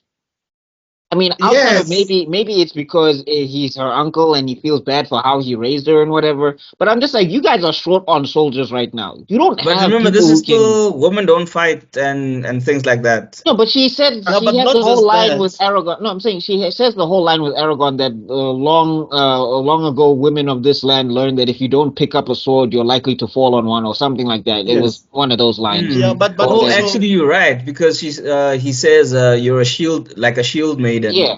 So I'm saying like and also the way she's handling the sword, you're like, okay, she's boxed before. So I'm like, yeah, but think about it, guys. If anything were to happen to him as the king, who's left to command? Exactly. That's why. Next in line. But like, she wasn't. It didn't look like. I mean, she took charge herself because she had to. But it's just like they weren't giving her opportunities. That's also part and parcel of why she shouldn't be in the war. That's why he knew that she would take charge eventually, naturally, organically. Yeah, but I'm saying when she did it, she was badass. So I'm just saying, like, you needed hands, you needed arms, you needed. And if there's more of her, if there's more Eowyn's out there, get them in some armor, chief. Put them in those. Let these women box. And I think Buck is not thinking like the king at this point, but I do get what he's saying, though. But I get what he's saying. But he's a warrior, bruh. He doesn't think of continuity in. Thousands Uruk-hai are coming. We don't have soldiers. If people can box, let them box. We don't have an army. Which he basically does, but we'll talk about that in the end. What I wanted to highlight now was that at this point in time, the only other royal member of the family was her. Yeah. And he's going to go to lead the battle, which means she has to stay and combine these people and lead She these people to basically safety. has the con in the meantime, basically. No, And I'm saying I understand that, but there Yeah. is just a point in the movie where I'm Yes. just like, guys, just let her box because you don't have people left. But anyway, And I also like the more intimate moment. He's like, you must do this for me. He wasn't like, I'm giving you an order as a king. It's like it was uncle to niece. Please do this because I have to go lead this man. And I like what I like about this one of the side notes about this scene is that in the extended DVD, the second DVD, they do have a documentary about this, and they show this scene without music. And let me tell you how flat it falls. It feels so empty. I was like, wow. It's the first time I realized just how much music influences music is important. how important music It's is in crucial, a movie. bro. It's Because crucial. this whole scene with them like, oh, the orcs are under attack, and people like screaming, oh no, and they're like, all the riders to the head of the column, and let me have them a rider, and all that stuff. Music is a tone. Without music, I was like, and then there was a moment where Aragorn is looking at Arwen before he rides off. You know the dramatic scene, and it's all slow motion. It looks so cheesy without music. Music is a tone setter. It's also a mood setter, and it's also another form of storytelling. So, like with music, let's say I look longingly at someone. If I look without music, I'm creepy. But with the correct type of music, I am either creepy, sad, or in love. You know. So the music is a tone and a mood setter. if you want to know how much music changes a scene, go to 50 Shades of Grey. Go to that scene where he pops up on her job where she's in the thing and start playing the Michael Myers music. And you will see that he looks like a serial killer. Like, it looks like she's about to die. I was in Anastasia. I was just in the neighborhood. I have to clip that. I want to clip it somehow. Anyway, moving on. And then also shout out to one of the best moments where you see that Legolas is broken.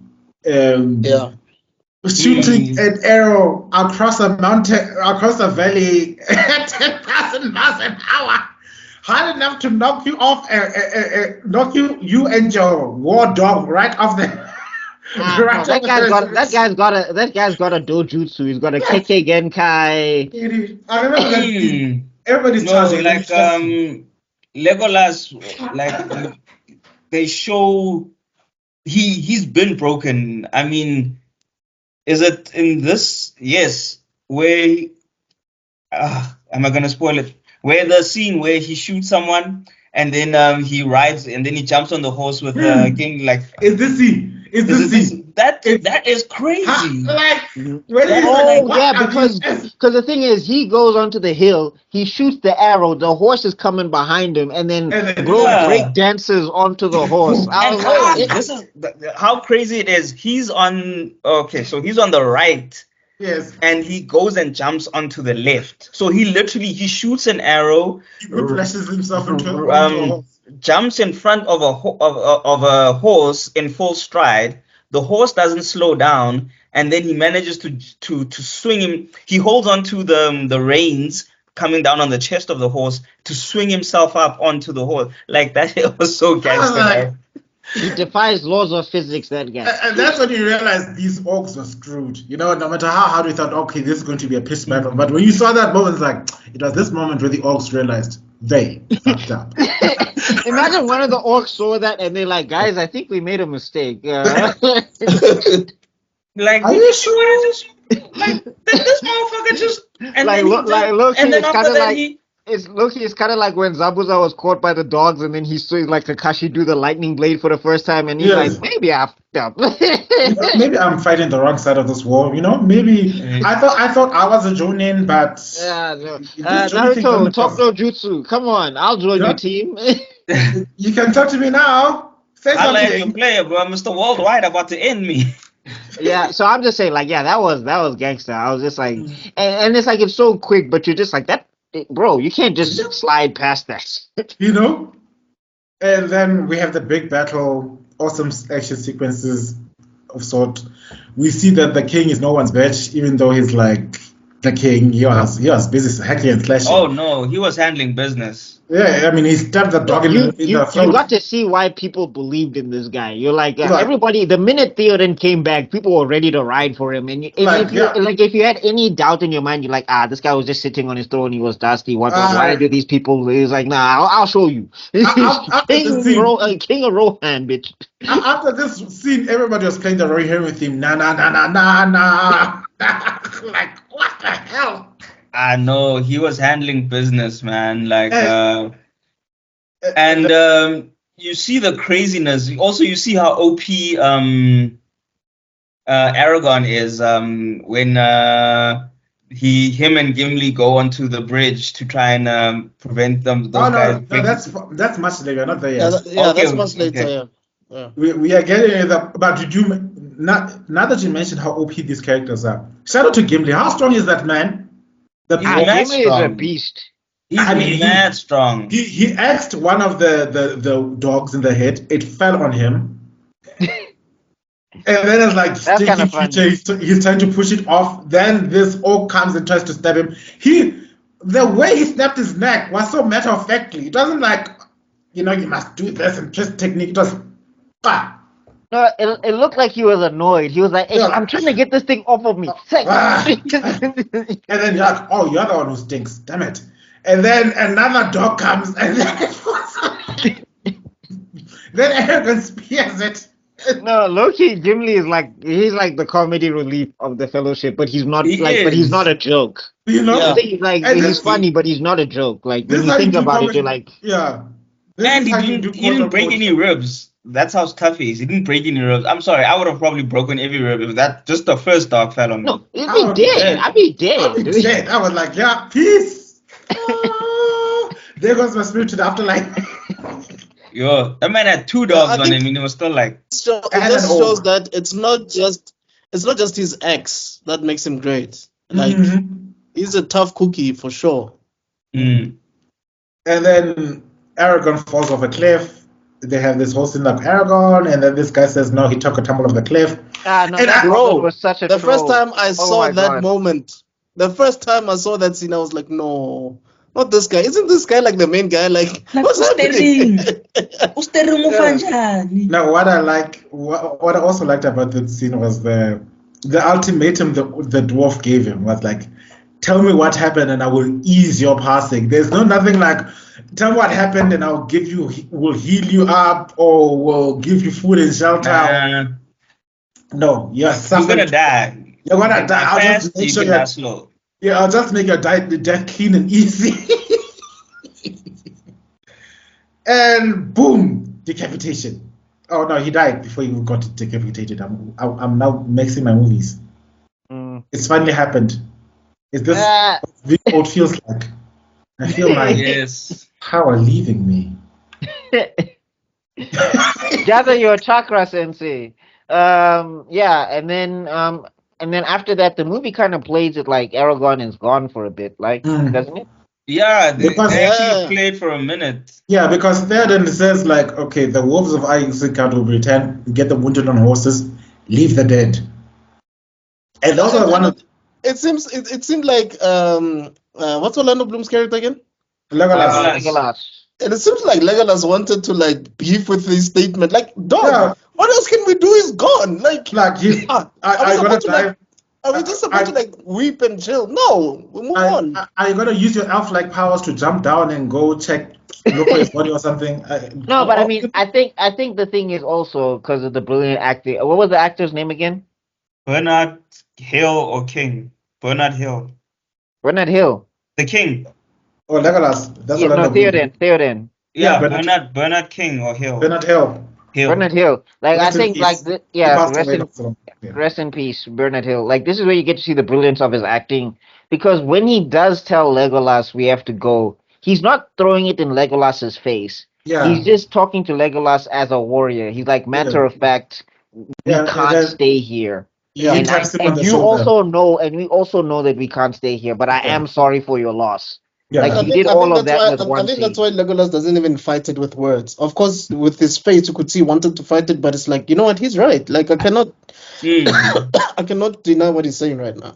Yeah, And and it would be better honor to Aragon if Aragon is fallen to protect these women and children and etc. etc. the people he fell for, yeah. It was a brilliant piece of dialogue. It was a brilliant it was a brilliant scene because there's a lot of subtext with just a few words and emotions. You know, Like this is how you know that it was on fire with the I hate writing. moments like these where the main character doesn't die because he gets killed, but he dies because of certain circumstances. It's like that whole thing with Goku dying. I know it's a small tangent, like dying because of Cell exploding. It's like it's not because we fought face to face. It's not because of hand to hand combat that I died. No, you're about to kill the planet, and then I just instant transmitted, and then I died. You know what I mean? Yes. Like Yeah, with no, Radix. that goblin was such a troll. It was like, I'm going to make sure I lock Aragon's thing on here. I don't care what happens to me. Yeah. But this Yes. guy gotta go. This somehow. guy has to go.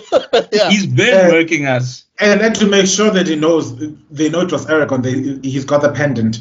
And I think that's what triggered Aragon. It's like, my man's in trouble. Cerebro. Girl has been working overtime with her elf powers that entire those movies. Yeah. Hey. But Also just a quick tangent on the camera work for her. It was so soft, it was so beautiful, it was so flowing. Like she felt like an angel. She felt like this Who's that? beautiful, precious Owen. Definitely. She felt like this beautiful, precious thing and Yeah. this delicate flower that needed to be protected, and She that was perfect, in dog. like the camera work for her, because every time she was on camera, if you noticed, they softened it wasn't a sharp focus, it was a soft focus. So it was still in focus, but it was like it was soft, so it wasn't like the jawline is sticking out, the nose is, and Reminds me of the Lady lighting Margaret was from warm. Game of Thrones. Yeah, the lighting was warm. They didn't use the blue light. They didn't use the daylight. They used the indoor light. So it was warm, orangey light, soft. Or even when it was outside, it wasn't the strong light. It was still soft, soft blue light. So like the way she was literally shot in her own way from the rest of. If you check it out, everyone else is shot more or less the same, unless obviously they'll add some things for the scene, whatever. But she was shot exclusively in softness. Nice observation, Mr. Zuko. Lord, Baba. Dude, it made me fall in love with her, so that's why I remembered. You were about to get in the. You were about to go get yourself some elf jeans. Ntanga sheba indlebe bezizokhula nje, like kuzoba mnandi.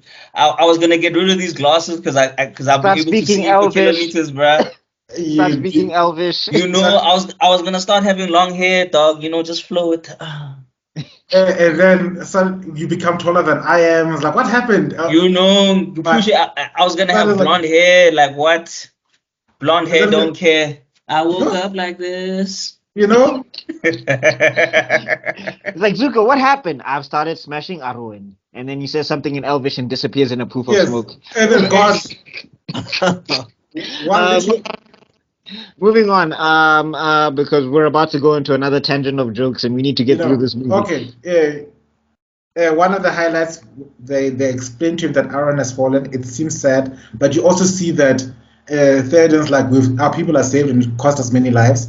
But immediately assumes command. Get a watch of this around. I want people here. I want this. I want that. I want get the women and children to the caves. Get the supply lines, and then like let's get organized. Let's get. Is this when he starts drafting people? Also, like he starts drafting. Oh, not yet, because then he says Sauron's arm would have grown long indeed if he thinks he can reach us here, and then he immediately cut to Helm's Deep has got one weakness.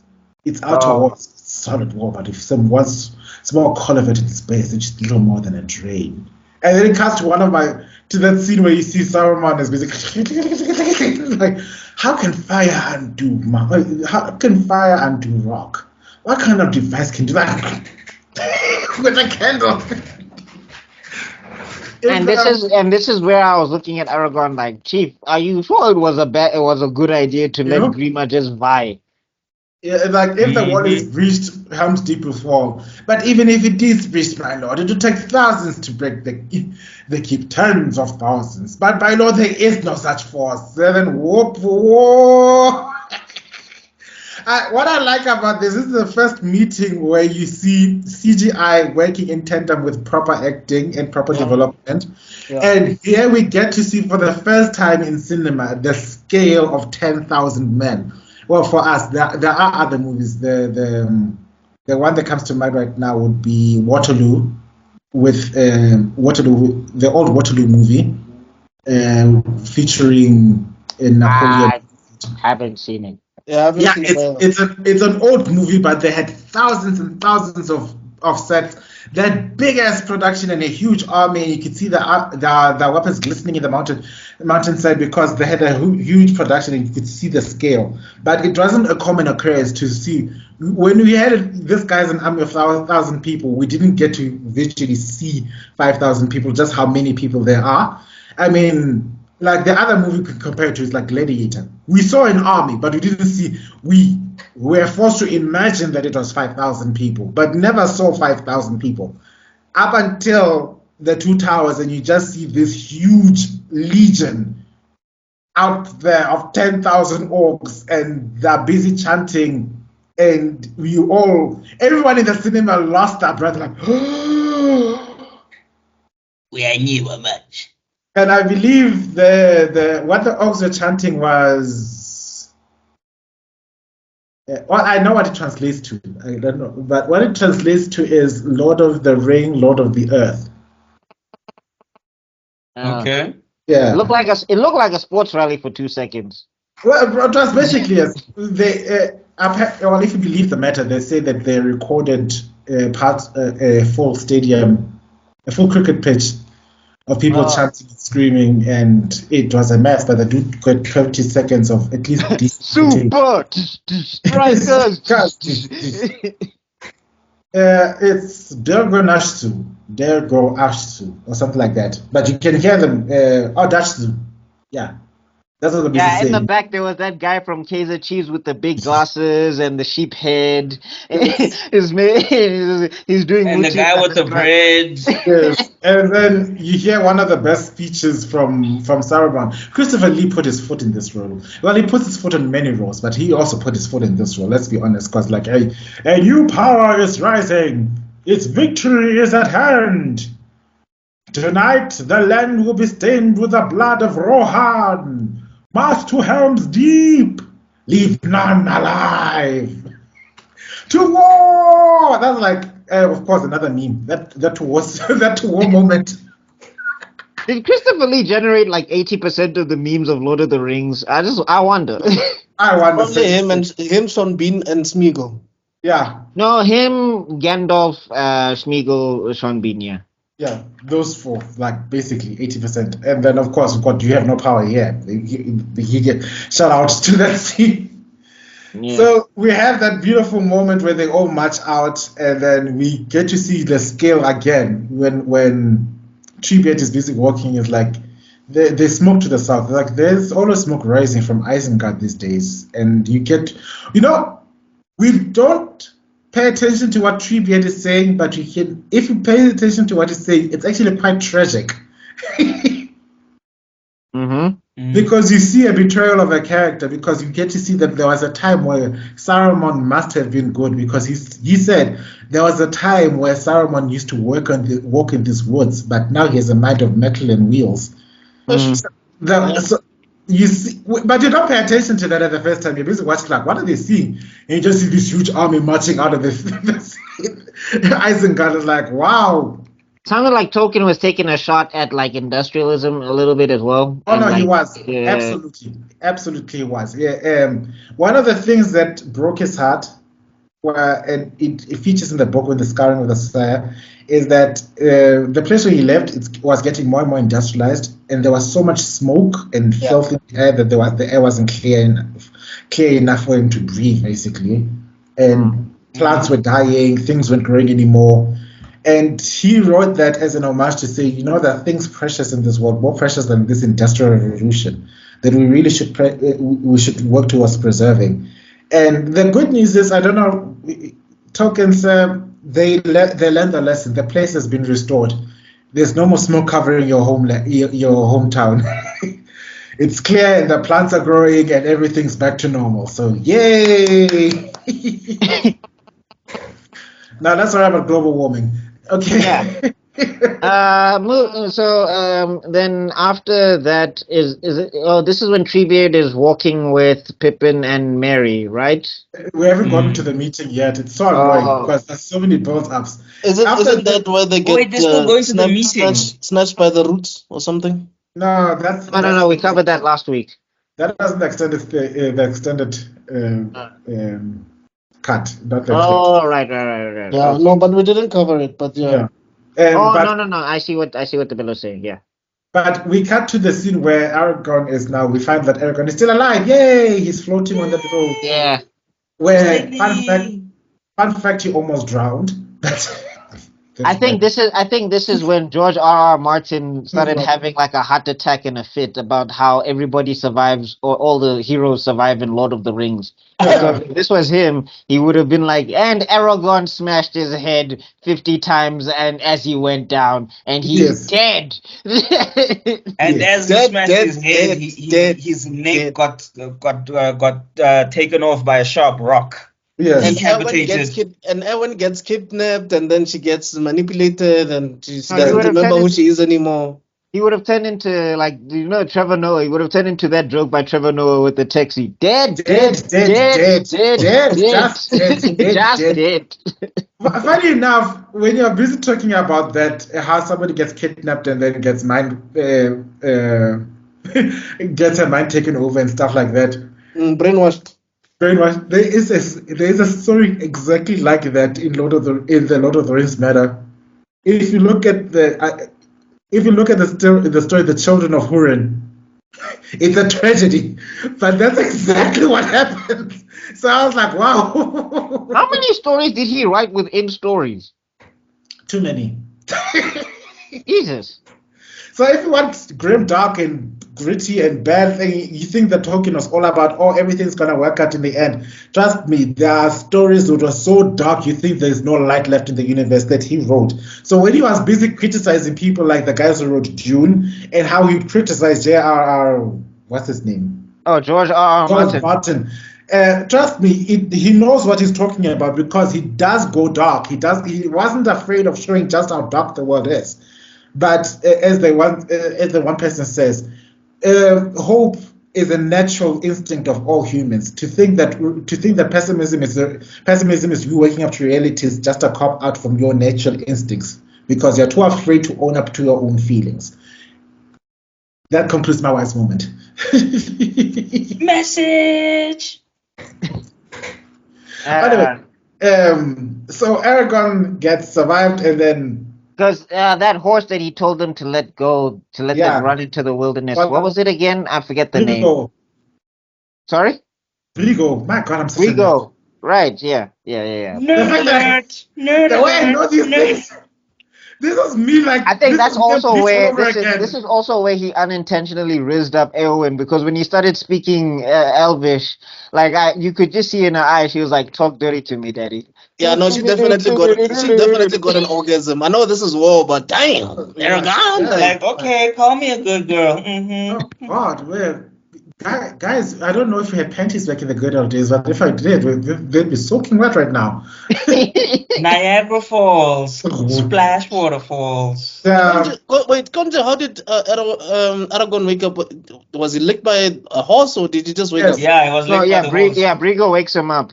Because I think the other thing is Brigo knew that if he didn't stand up, like the concussion or something was gonna get to Aragorn. So he tries his best to get him up. And then Owen also kind of talks to him to like just give him the strength to get up on the horse. Brego got an SMS from Aaron. It's like, my baby, can you please give him an Uber ride back to Helm's Deep? I'd appreciate it so much. Yes. Uber horse.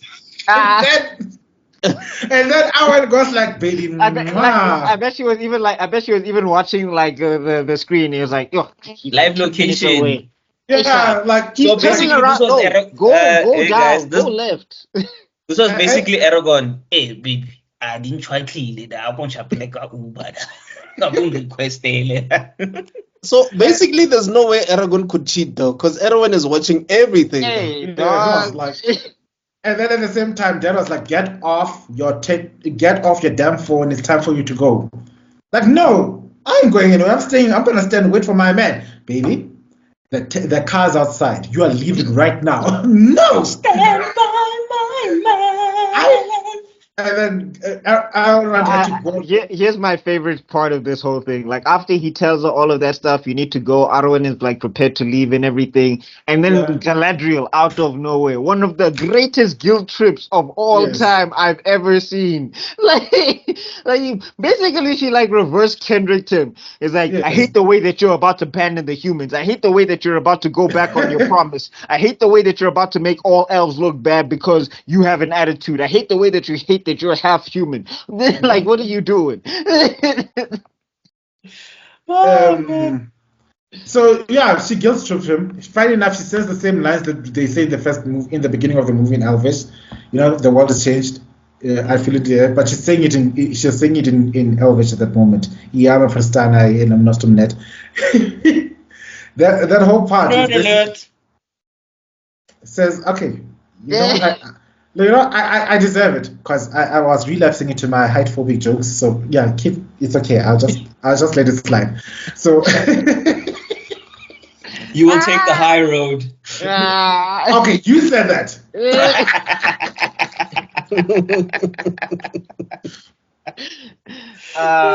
No, but I'm saying like it's so funny because like Hugo Weaving's acting in this scene is so good because he just looks like he's getting told off by his mother. He's just like, oh, I had a whole thing. Like it looked like he wanted to tell Galadriel, I had a whole thing about how the elves are gonna go on, and now you wanna You just messed my whole flow. Like, And I like it's also like a nice midsummer. It's like, you know what, the world has changed.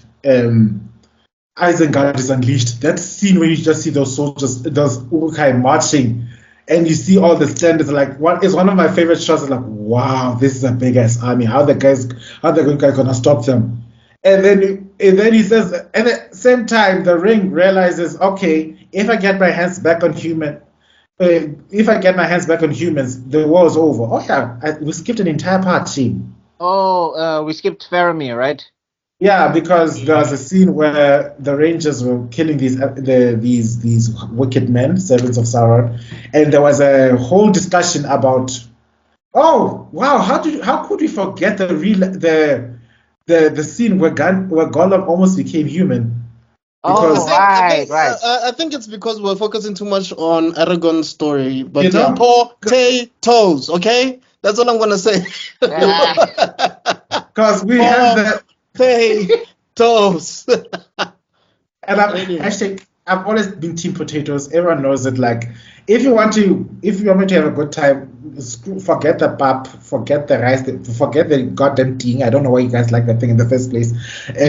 Ding-a-ling-a-ling. I'm sorry. That was a terrible one. Forget all the things. Just get me some potatoes. You know, some proper potatoes. Whether it's mashed, whether the chips, slap for a reason, guys. Don't you be playing hating on potatoes. I think potatoes like the Majin Buu of vegetable stuff. Like, you need it everywhere. It's everywhere. They make gin, they make vodka, they make mashed potato, they make slap chips. Yeah. They make baked potatoes. You can put bacon bits in them. You can Simba dig them up. chips. You can they make Simba chips. Come on. Like, guys, It's the X-Men of vegetables. It is. Dog, potatoes is the girl she thinks she is. Dude, like, potatoes are so good that you find people from buying KFC, dipping their chips in smashed potatoes, dog. Make it make sense. Make it make sense. Potato on potato, bro. Like, Potato you're using on a potato. fry, It still works. fry and dip your fry into the mashed potato. But anyway. Kai! No, okay. I was just wanting to say, one of the scenes is you see that Frodo is trying to reach out to Gollum. And he also criticizes how Sam is busy running him down all the time, which I think, for as much as Sam sees how evil Gollum is, calling him names and putting him down is a reflection on yourself, not necessarily on the person. You know. I disagree because wasn't it the night before he was talking about we're going to kill them and take the that's in the third movie. I'm with BuckMeister on that one though. Like I think Sam is a good charge of character still. No, Sam is a good charge of character, but killing him, calling him Stinkler, calling him demeaning names, what's the point? What is the point? Well, I think the thing is that because you can see right through him, dog. Yeah. Also, if you want him to break character, he was like, see, I told you this guy's bad. I mean, also, I think on top of that, it's just because of the stuff that they've heard about this ring and the fact that Gollum is technically the reason why they're on this quest in the first place. Mm-hmm. Like, Sam is just pissed that he's out here in the middle of Mordor in general. And he's just like, with no potatoes. He's tying it all to Gollum, because it's like, if Gollum didn't take this thing, then Bilbo wouldn't have found it and we wouldn't be here. So you, Gollum. but like at the same time, I see what you're saying, because like the thing is that fortunately or I don't know, like Gollum in some sense it is his fault, but he still is a victim, kind of. That's what I'm trying to communicate. That if you kept on calling him Gollum, Gollum, whatever, it's okay. But then still calling him why are you calling him Stick? To now all these other derogatory names over and over again, like it's like like he's some sort of what? Like racist. Yeah, how can he be? He's racist to another hobbit. You know, he was calling Gollum with a hard R, bro. Come on. Yeah, no, there are some things that just giving Freezer at some point in time. And, you damn ring junkie. Yeah, and what I like about Frodo is like Frodo was being blinded by his compassion, and yes, Smeagol was using it to his advantage. But at that point, he did have a few points about you don't need to write him down. But then when he gets brought into the spotlight about this ring is taking over you, Mr. Frodo. He's got to fight it, and I was like, what the hell? Don't you be telling me what to do, and it turns into. No, but I think the thing is that Frodo is kind of trying to use Gollum as a measure of hope, because this ring is like so he's just like, if there's something in Gollum, it means that I can make it, I can get back. But like he doesn't realize that there's nothing left in Gollum. Like the problem with Gollum is that he's just had the ring for too long, and he's had no one to help him. No one to help him. That's no one to love him, no one to care for him, and he's just been. That's why Smeagol is such an important character to him, because Smeagol's the only person he's had, even though it's technically the same person. Then we have that scene where he gets exercised. That was so powerful, bro. He was like, golly. How does the conversation goes? Oh yeah, they stole it from us. Liar, tricksy, false. No, not master. Yes, precious. They will hurt you, cheat you, lie. But master is my friend. You don't have any friends. No one likes you. That was cool, bruh. The negative self-talk that has been developing for 500 years, and for a small glimmer of hope, you see that, Smeagol says, you know what, leave me alone, I don't need you anymore. Master's my friend now, and we get to see Smeagol free and happy. He's busy hunting for rabbits. Like, Sam did try to connect to Gollum eventually, because I think he took what thing he said to heart. And then, of course, the third movie happens, and that's when it all goes back to hell. But, the cooking scene was Sam trying to reach out, like, there's no way to cook these things, damn it. And like, what is he done with them? Like, ruining them, though. Like, what's that to ruin? You must eat it with plenty And I was like, you know what needs a few good taters? Taters, huh? What's taters, precious? Potatoes. All of mash and stick them in a stew. Lovely piece of lovely fried chips next to a piece of fried fish. You can't say no to that. Ah, please give us the fish raw and wriggling. You can keep the nasty fish. You can keep those nasty chips. Like, you're hopeless. And then Faramir comes into the scene, basically. One of the. But can we just talk about how great the casting is, though? Because dude looks like he is Sean Bean's brother. For real, dog. I know. For real. It took me forever to think that they're not related. Are you sure? Sure. I think someone's dad has secrets there. Someone, Dipirinyana. And I think Peter Jackson knows the truth. It's like, no, don't worry. I'll cast them as brothers. So let's go on. That will be the only hint. Yeah, These are Lord of the Rings. if they don't get the hint after this movie, no one. At the end of the Lord of the Rings trilogy, it turns into a Kumbula Ekaya episode. Dog, You know? and I'm telling you, John Noble is like an uncle for real. It's like, Malum, just tell them the truth, please. This is the only opportunity, okay? I know you are their dad in this one, but just tell them the truth. Spill the beans, please. That was not my childhood. What are you talking about? That would never be your child. Well, that's not so cease. It's crazy the dialogue that Faramir has in this scene because like it's another commentary on war. Like it really stuck with me the first time I saw it, where he was just like, yeah, I'm not as good as Tebello with dialogue or whatever, but like Okay. basically the long and the short of it is. Oh no, you can go ahead and quote it if you want. Well, it's also one of the extended scenes. They don't appear in the feature film. They just Oh, capture that's kind of sad.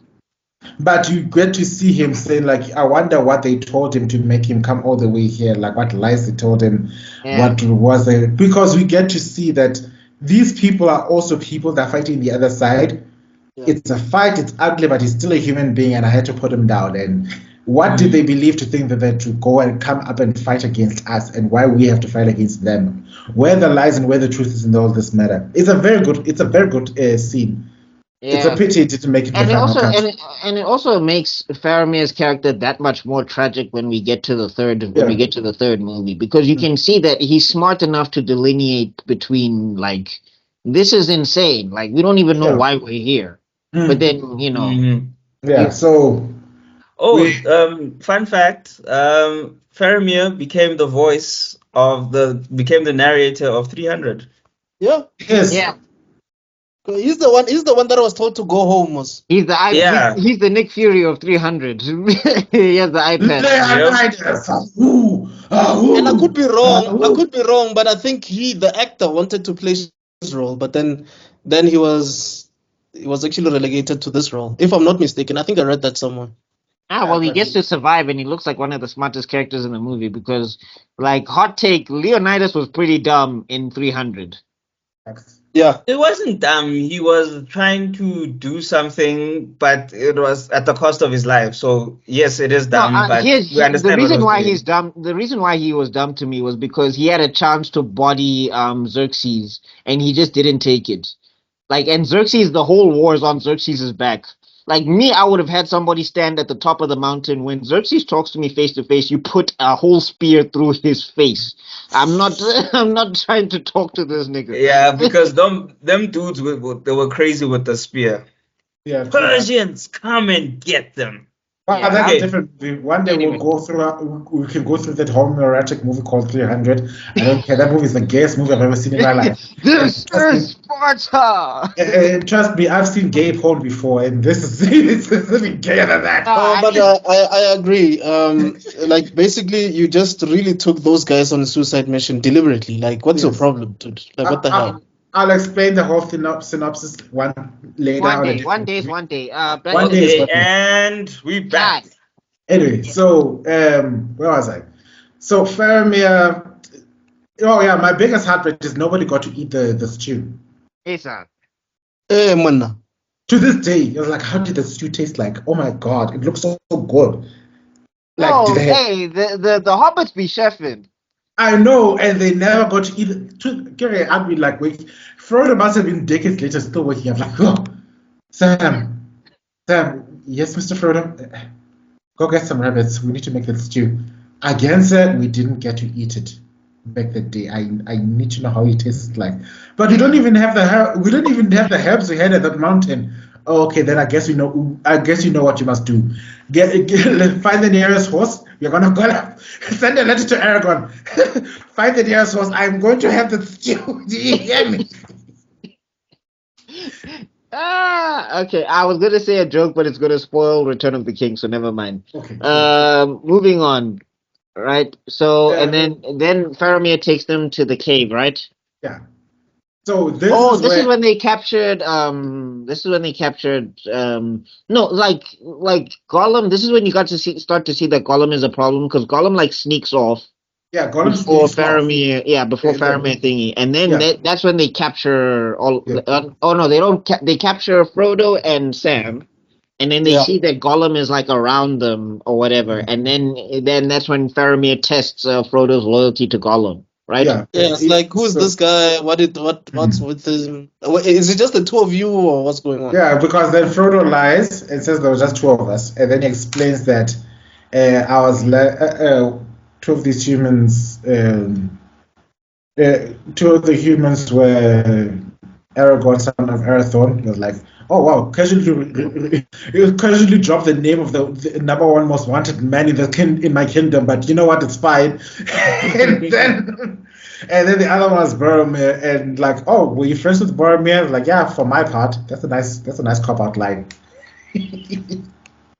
No, but it also felt like that was him accepting like his responsibility as the ring bearer. He was like Yeah. he didn't hold it against Boromir that Boromir Okay. wanted the ring. Yeah, and then it's like it will give you to hear that he's dead. Like, what? How? As your friend, I thought you'd let me know he was my brother. I was like, but then at the same time, like, yeah, you kind of see it. Yeah. And shout out, Faramir is the harder brother. You can fight me on that. I don't think anyone would disagree with you. So I'm like, yeah, it's a cheater brother. Like, yeah. The Sean Bean slander continues. I'm not slandering anyone. Sean Bean looks good. Don't worry, he's a very handsome man. But Faramir was like, Faramir was Faramir. Oh, it's kind of like Faramir got the voice, man. It's kind of like if you were to see Zarbon and then when Zarbon takes you home, you meet Android 17. You're like, Evan, wait,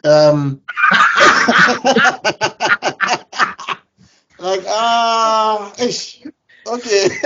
I chose too quickly. Wow. Congrats. Can we run it back? Can we run it back? Like I see you Zabon, but Mara, you know. Mara. This Look at crazy him. wearing nigger with these socks, With his green socks on earrings. over his pants. You know, and his earring and his. And those blue eyes now like Hey, Sheba. Upega mina. Anyway. Oh gosh. Okay.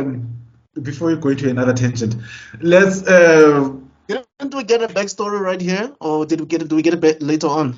Isn't that extended cut where we go into the backstory of That's the backstory. Yeah, that's the extended Yeah. cut. Here we just get to see that they find Gimli. He jumps into the Fumbrian pool. The punishment is usually death, and Frodo intercedes basically, and basically. Oh, that's why they Gollum, wanted to not Gollum. Gimli. Oh, yeah. Gollum, yeah. I'm sorry, yeah.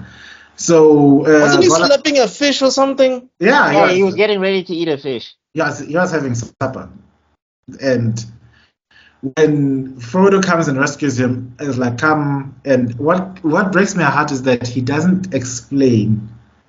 In the extended cut, they do give an explanation, so they put it all on Smeagol. But here, in the original theatrical cut, they don't.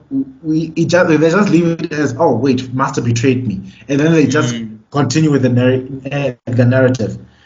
And Gollum comes back from the, I don't know, another realm. But like the thing is, Smeagol was crying. But I was looking and at then- Smeagol and I was just like, but Smeagol, you ditched them when the bad guys came. Like you didn't think that was a problem?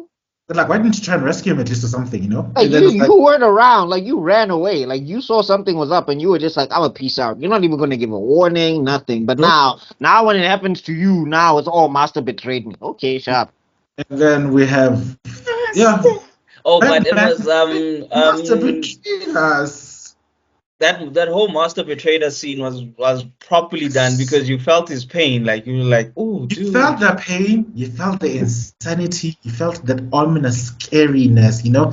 The one thing that was taken away from the first movie that was sort of missing in the second one was that element of fear, you know, like in the first movie, like I mentioned, it felt like a horror movie. We needed that element of horror to come back a little, and that scene where Gollum comes back and it's like filthy little Thomases, they stole it from us. And like, what did they steal from you? You could see like our precious. That scene was so dark. You know how his face comes from the dark, and when he says precious, it goes to the light. Yes. It was brilliant, man. Well done. Honestly. Shout out to Andy Serkis. Circus, yeah. Okay. Claw! That dude can body anything, man. He's brilliant. He was the best Gollum. He also became the best gorilla in King Kong, Caesar. in the best Kong movie. And He became Caesar in Planet of the Apes, and his Baloo in Mowgli. So. And then also shout out to the one performance that nobody's ever want to talk about because the movie flopped horribly. He was also Supreme Leader Snoke, but we're not going to talk about that. So. Yeah, and he was Alfred in the Batman. Yeah, that we can talk about. Yes, it's that one we can talk about. Side note, I love how Bruce Wayne was talking to Alfred like, how could you lie to me? And then Alfred was just blown up and he's like, Doc, I'm in a hospital. You want to talk about this now? No! I survived an assassin. Like, should we? Master Bruce. I'm in bandages. What's your problem? On my nose. Priorities, bro. Priorities. I need a cup of tea. Can you please? Like I almost died, and you wanted to say you betrayed me, Alfred. Dog, now, like.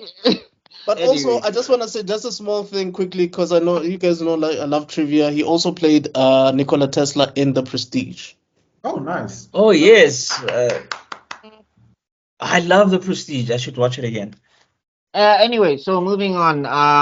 So then, Gollum relapses. I know in the extended. I think this is extended cut stuff. Well, I mean, Faramir takes them back to what's the place? Does he take them to the kingdom?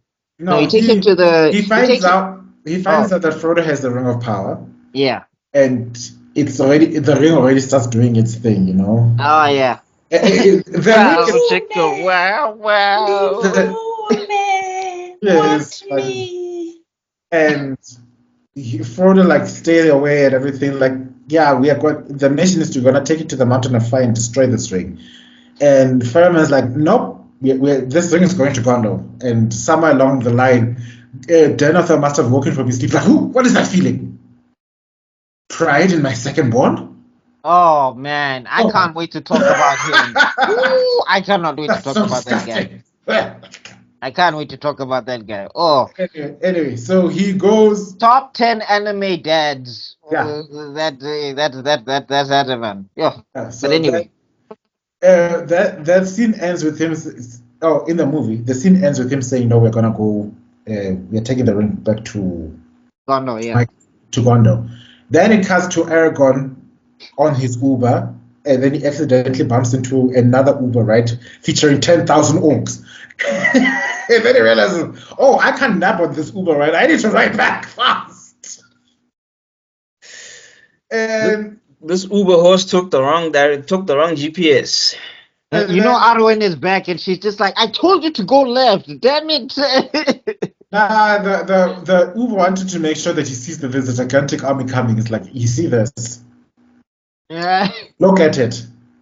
Okay. Now look at the army. Now look at me. Now look at the army. Now back at me. As you can see, there's an army coming to destroy Rohan, and they will not survive. I am your Uber. So he rides back to Theoden and is like, and then you see Gimli. One of the most endearing moments.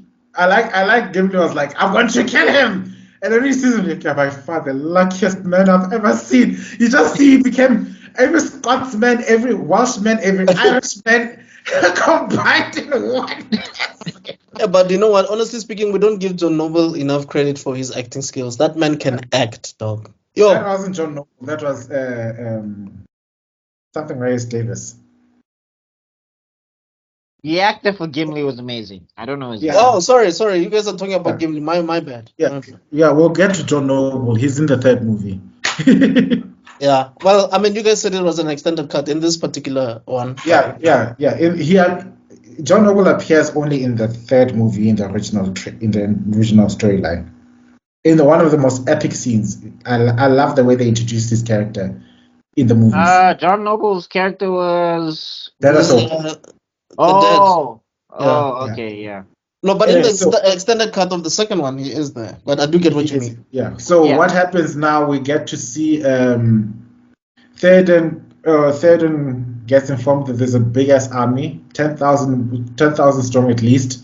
Is a scummy bred for one purpose: to destroy the worlds of men. And then you just see Théoden immediately gets into boss mode. Let them come.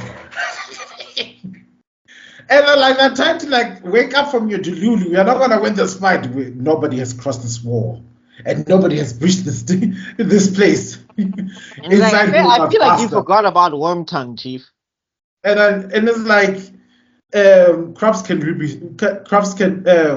rebuilt, crops can be resown. In here, they do not come for your fields or houses. They come from his people down to the last child. And one of the most memed lines comes from this movie. You know what? Where was Gondor when the Westfall fell? It came from this scene. Because every time everybody's asking where was Gondor when the Westfall fell, to this day. They had Faramir's dad. No wonder they didn't go nowhere. At the same time, they had their own border problems to watch by. I like the part where he shows the map, where he's like, Eisen is attacking from Saruman attacks from Isengard, and Mordor and Sauron from Mordor. The attack will come to men on both fronts. Like, Gondor had his hands full with Sauron and baby girl. I don't think he's going to be able to send anyone to reinforce you. And that's what I liked about the dialogue about the two towers. There's literally those two towers. So then we get to see that standard riders, you need to ask for help. That's one of the things that Aragorn, in his level-headedness, is saying, call for reinforcements. We need all the help we can get. And Théoden is in his I'm in my final chapter of my life now. This is how we write the end of the story. I fought valiantly at my home, and we all died in a glorious battle. And the end. But also, he's also thinking this fort cannot be breached. So he's not thinking it doesn't matter how many of them there are. No. At this point here, you can hear when they're whispering to each other that he knows that the odds of this victory is slim, because he says, if it is to be our end, then I'd have it to make such an end that it would be worthy of remembrance. So you can see that Théoden isn't. And this is where Aragorn is getting irritated with Théoden, because dog, this is not your time for moments of glory. We cannot lose here. Because if we lose, it's over for the whole entire world of men. Rohan is the last kingdom standing. We see, the theme of Théoden at this point in time is that he's still dealing with this depression. And we see how this depression theme impacts his decision, because whenever you have a time alone, he's all morbid and morose. There's a time where his shield bearer comes and gives him his armor, and he's like, who am I, Gimli? You are our king, and do you trust your king? Would follow you to whatever end. And he recites one of the saddest poems in The Lord of the Rings. How has it come to this? I don't know all the words of the poem, because that poem always gets me feeling some type of way. But that shit was hitting. That is a legit poem from Tolkien that he wrote in the book. You can go get the book. You can go read it yourself. Like I said, the guy was on some hyper shrooms. It must have been the last shroom on Earth of its kind, honestly. Anyway, so he recites that wonderful poem, and he orders everybody who can basically hold a spear has to come and fight. Whether you're 13 years old, whether you're 300 years old, you are going to fight right now. If you can stand up straight, you are holding a spear. Yeah, let's go. and we see the children are all nervous and they're glammed up. I was like, for Rohan, for it not having a supply of soldiers, you simply do have enough armor to give children, don't you think? But this is where I was like, if there's more of Eowyn, like, okay, fine, I get it that Eowyn can't fight, but like, if you guys have shield maidens, get them. Here is where I would have agreed with, like, everybody has got to fight. Like, we don't have arms. We don't have, like 10,000 Urukai are coming. If anybody can wield a sword, please. And then we have the scene where Aragorn inspires this child. Fun fact, you see that child Haleth, son of Hammer? Yeah. We know who his father is. We saw him earlier in this movie. Where? Hammer was one of the captain of the guards, the one who held back Lemming's sword, and then he unfortunately got eaten by a warg at the before those. Can I just say something, kids? Please don't smoke cow dung, because the level of detail in Tolkien's writing is insane. So Hammer was the one who got eaten. Remember when the scout came down and it knocked down that horse? Oh, he's the first one that's like the warning of the attack. Basically. Yes, and then he got and then the other guy drew his sword and fought, and then so the guy got eaten and killed by the first warg. That was Hammer, captain of the guard, basically, and he's dead. And now we are seeing his son sitting there with a whole bunch of strangers, and he's like nervous as all heck. And now that's kind of tragic, because you also know that bro probably wanted to go check in on his wife and his kids, but he couldn't because he had to handle the Rohan situation. Yes, and he doesn't even get to see them, I think. Yeah, and there's a reunition with the mom and the daughter and the children. I was like, yay, the mom survived, and then mom is gonna most probably get slaughtered. Then later that night, we see Aragorn putting on his armor. Legolas falls into some depression for some reason. Not for some reason. He's what do you mean dog. for some reason? Like, this is bad. There's 10,000 reasons he falls into the depression. No, I'm just saying, when you look at his characterization, and I think maybe they wanted to make him more flawed because he's been the most perfect character in this entire trilogy so far. So they had to give him. The dude has been fighting with his hair, without a hair or strand out of place. So I guess. I mean, you get to see cracks in the armor when he's prepared to body. What's that guy's name from Rohan? The guy who threatens Gimli? Eomer. Yeah, Eomer. Like, you get to see that, like, Legolas, this is not logical. Like, if Aragorn wasn't there, all of you were dead, because there's no, like, even if you can fire one arrow, you're not blocking, like, 7 swords. Spears. There was spears. There was spears up like this, like. Yeah, like, you get to see cracks in the, and also, like, with his relationship with Gimli, and the fact that he's also, like, quick to, like, dunk on dwarves and all of that stuff, and it was like, and all of that stuff. You get to see there's cracks in the armor. Like, you don't, like, you get to see that he's perfect combat wise, but like character wise, he's not as stoic as he would have you believe. And I think it's like that with all of the elves. Like, all of the elves, they're presented as supposed to be, like, the most perfect beings on Middle-earth, but you get to see, like, Elrond is panicking over his daughter and all of that stuff. You get to see that other guy who's the husband of Galadriel, he's trying to make himself more important than he is, kind of, sort of. Galadriel, like, I mean, we saw Galadriel being emotional. Yeah, and I mean, you will have a queen. Why is that your warning? Just tell me that you don't want the ring.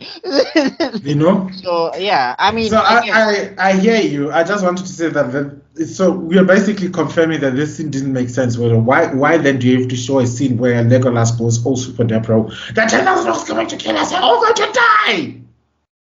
Then I'll die as one of them. In perfect English.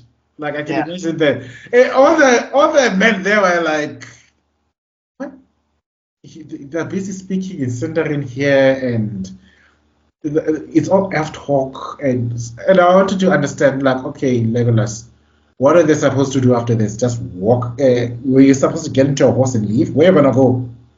The army is like right around the corner. There's no way. Yeah, but I mean, also remember, like how Theoden is on his decline in depression, and how everybody in Helm's Deep is just like, I guess this is it. Yeah. Aragon with that Captain America and the economy of words, he's Easy. just like, yeah, no, if this is it, then we here. And like that was enough to galvanize everybody. Like that's the thing about Aragon. Aragon don't need to give speeches. He just says one thing and people just believe in him. Like that's how you know he was the king of Gondor because he just says things and people just believe He that they just said should. Mazish. If can you Magnew, that's it. You know? And we I think get, that's why, because I also thought that was a brilliant piece of writing that he shouted that in English because he yeah. was just like, look, we have to do this. And everybody here needs to hear that we have to do this. We don't have an option. So stop pouting, grab your sword, your arrows. The Urukai are coming. So you want to be depressed or you want to fight? Pick one. And then, as he's busy putting on his armor, and Legolas have this lovely reunion. We hear that hawk. That sounds like a bleating sheep. No matter how hard I say, I can't hear the Yeah. bleating sheep. Whenever I hear the Lothlorien horn, that is no orc horn. Of course, they'll be eating the sheep. Nah. And then there they come in marching in formation. It looked so badass. Looking all pretty, looking all Like the most handsome army I've ever seen in my life. They dude, needed more, they was swagged up. They was but swagged they like needed more people. Like when I looked at it, I was just like, that's all y'all got? Like nobody else? Yeah, because remember most of them were gone. They literally the people they were like ones of the few that were left. Remember which the is elves funny. had already started moving to the I'm saying like they couldn't pick up some people along the way. Like we're going to go defend. Like I don't know, they couldn't like I don't know. You like send a hawk or something. Talk Oh to no. somebody. Like The everybody was currently heavily predisposed. They could barely spare those men they sent. Because like in according to the books, at the same time as this was happening, the men of Dale, where Gimli is from, in the Misty Mountains, was already under attack by masses of huge armies. So Legolas's dad was busy defending that place. all of Sauron, is that also Sauron's people? Those are Sauron's people. Sauron was everywhere. There's a reason why they refer. When the Uruk-hai were busy chanting Lord of the Ring, Lord of the Earth, they weren't lying. Sauron had armies everywhere. Yeah. Okay. It was a proper war. You see, you don't get to see that here. We just see the most important parts. But if they had made this a series, we'd be seeing that the dwarves are busy fighting, the elves are busy fighting, the humans are busy fighting. Yeah. Everywhere, there's fighting. Everybody was kung fu fighting. And then to make things, basically, and then to make things even more depressing, and that's why they had to basically get into the mindset that they couldn't just hide the ring. The only chance the good guys had to win this war was for the ring to be destroyed. That's how bad the situation had become at this point in time. It was the war itself was too big to be won in any way, shape, or form. Yeah. Remember, basically, Sauron and Saruman, they outnumbered these guys by like 10 to 1 or something crazy like that. No, at this point, no. Saruman, his betrayal is because he gave up. He's just so like, there is no way we're winning this. We're not joining him. Yeah. By this point in time, Sauron alone had enough to take on the world and win. Yeah. Saruman was just the little cherry He on just top. gave up. Yeah. It was just the cherry on top for Sauron in Sauron's mind. Anyway, back at it. So where was I? Oh, the elves arrive. They look all cool. That epic sidestep. I don't know how they practice. Like, okay, head turn, left turn. There's that video where there's this dad teaching his kids to turn left and turn right. And they're doing it in formation: left turn, left turn, left turn, left turn, left turn, left turn. You just see them like turn left, turn right. They look first and then turn, and that's how they did it. Like for 2 seconds it became Stomp the Yard Elf Edition. Yeah. And then Timberland. Timberland, drop that beat, drop that beat. Now elf it up, elf it up, elf it up, elf it up. Okay. And then, of course, and then before this whole battle begins, you also have to shout out to the scene where the ants decide to gather around and have a meeting. The longest meeting ever. Oh my soul. This is one of the things that I find a plot hole, because I'm like, dog, Mr. Treebeard, you've been talking about how Saruman is burning the forest and things are on fire. Why are you having a meeting? Like, you should be scrapping right now. Already the forest is on fire. You've been saying this. No, he just says these oaks come with fire and axes. He didn't know how much that they actually started taking away from his own forest, from his own people. Yeah, but I'm just saying. I'm saying. Okay, you finish first. No, he was just generalizing because oaks are destructive by nature. Yeah. So at the very beginning, he hates oaks because of their destructive nature, but the war hasn't hit him yet. He had not witnessed what he was yet to witness later on. No, but I'm saying the thing is, he says that Saruman used to walk through the things, and now he thinks of fire and metal and wood. So I'm saying there's wood burning, like there's things burning, like you know that, like, and I'm saying, like, you've already said that the forest is not the same as it used to be. The trees are crying, etc. Like I just keep getting information from you that Saruman is destroying the forest. Like I feel like. At this point, his influences is basically that there are too few of us ants left. The trees have gone wild and dangerous, and Saruman doesn't care about us no more. In fact, nobody cares about us no more. So screw everyone. So what else? Who cares? I don't know. I felt like you should have been boxing with Saruman a lot earlier. That's just me, I guess. And then shout out. You see, this is the problem where once again the mushroom that Tolkien was smoking is premium level, because he was basically showing how if you pay attention to language's words tend to shrink over time. Mm-hmm. You know, from Pretoria to PTA, from so when the ants speak, they're speaking in the original first language, which is basically the first dialect they ever spoke with, which was very slow and very long. I think some discussions would take hours to go through. It would take you like 45 minutes to say a single sentence. That's how slow this old English. No, when they met each other, the sun was still up. By the time they finished greeting, it's 8:00 at night, and Mary's just like, "What are we doing here?" When he said no, we were just greeting each other, and I was just like, "What?" You get a sense to see this thing about like don't be hasty. The hastiness is something they look down on as these old geriatric people. You know, like your grandpa's a little thing. Why are you always running? Yeah, relax, what's the problem? That's chill. Now, where you are late for school, you need to get into the car. The bus has left. Grandpa's the only one who's gonna get into school on time. If I'm not at school at that time, now we're like, Grandpa, hurry! Don't be hasty, little one. That time, the principal, it's like just sleep. Have your Kellogg's or something. Chill. You know.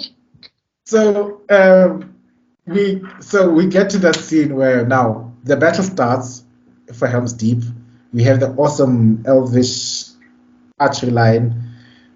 They made up for like what they lacked in numbers. They definitely made up for errors. Those errors was like was leveling the playing field. Those arrows were like tracer bullets. Like if it left there, it was killing someone. It was killing something. Those were heat-seeking arrows.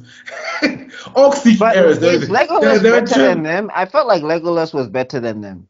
Well, he's from the Woodland Realms. He's been doing archery his entire life. So. But I don't know. Yeah. I thought it was like a situation where they'd been like Elven as much as he was, but like he was. Yeah, so when it comes to... But remember, happy steering light, so obviously he'll be better. Yeah. So at the same time, the Woodland Elves were the best archers. The Lothlorien and Sildren, yes, they were combined with the Noldor at this point in time. And the Noldor were the best swordsmen ever. So the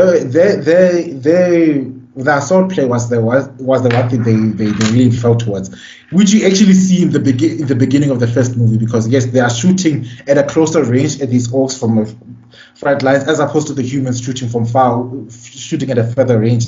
But when these orcs came up close, they did the whole formation slash. Oh, okay. So Formation slash. Enemy attack. Anyway, moving on. So we get to see that type of combat happening with the archers and everything. Beautiful scene. And it ends Oh, with just a quick thing. That dude who got nervous and let off his arrow early. Yeah, like, and he still killed someone. That was hilarious. I was that's like, a human.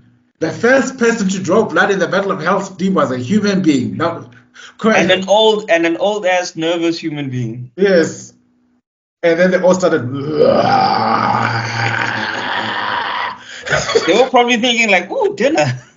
Like, yeah, I think that's what I was thinking. I think people were upset, like, Jimmy, no, Jimmy. They were like, "Ooh, meat on the menu tonight." Like, it's late. Supper time. Let's kill this quickly. And okay, and that during the battle, one of my favorite scenes with the ants happens is like where Trigger nods and then he walks to the hobbits. And you go like, we have just agreed. And you see Mary's face. What? Like, yes. Oh, well, sorry. I've spoken to the and we have agreed. You are not orcs.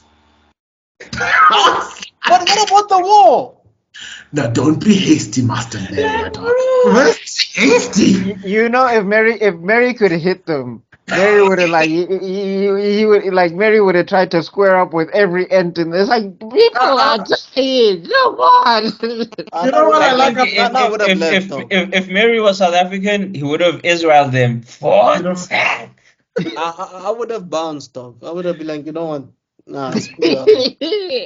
So now he's like explaining like it takes a long time to say anything in old English, and we never say anything unless it is worth taking a long time to say.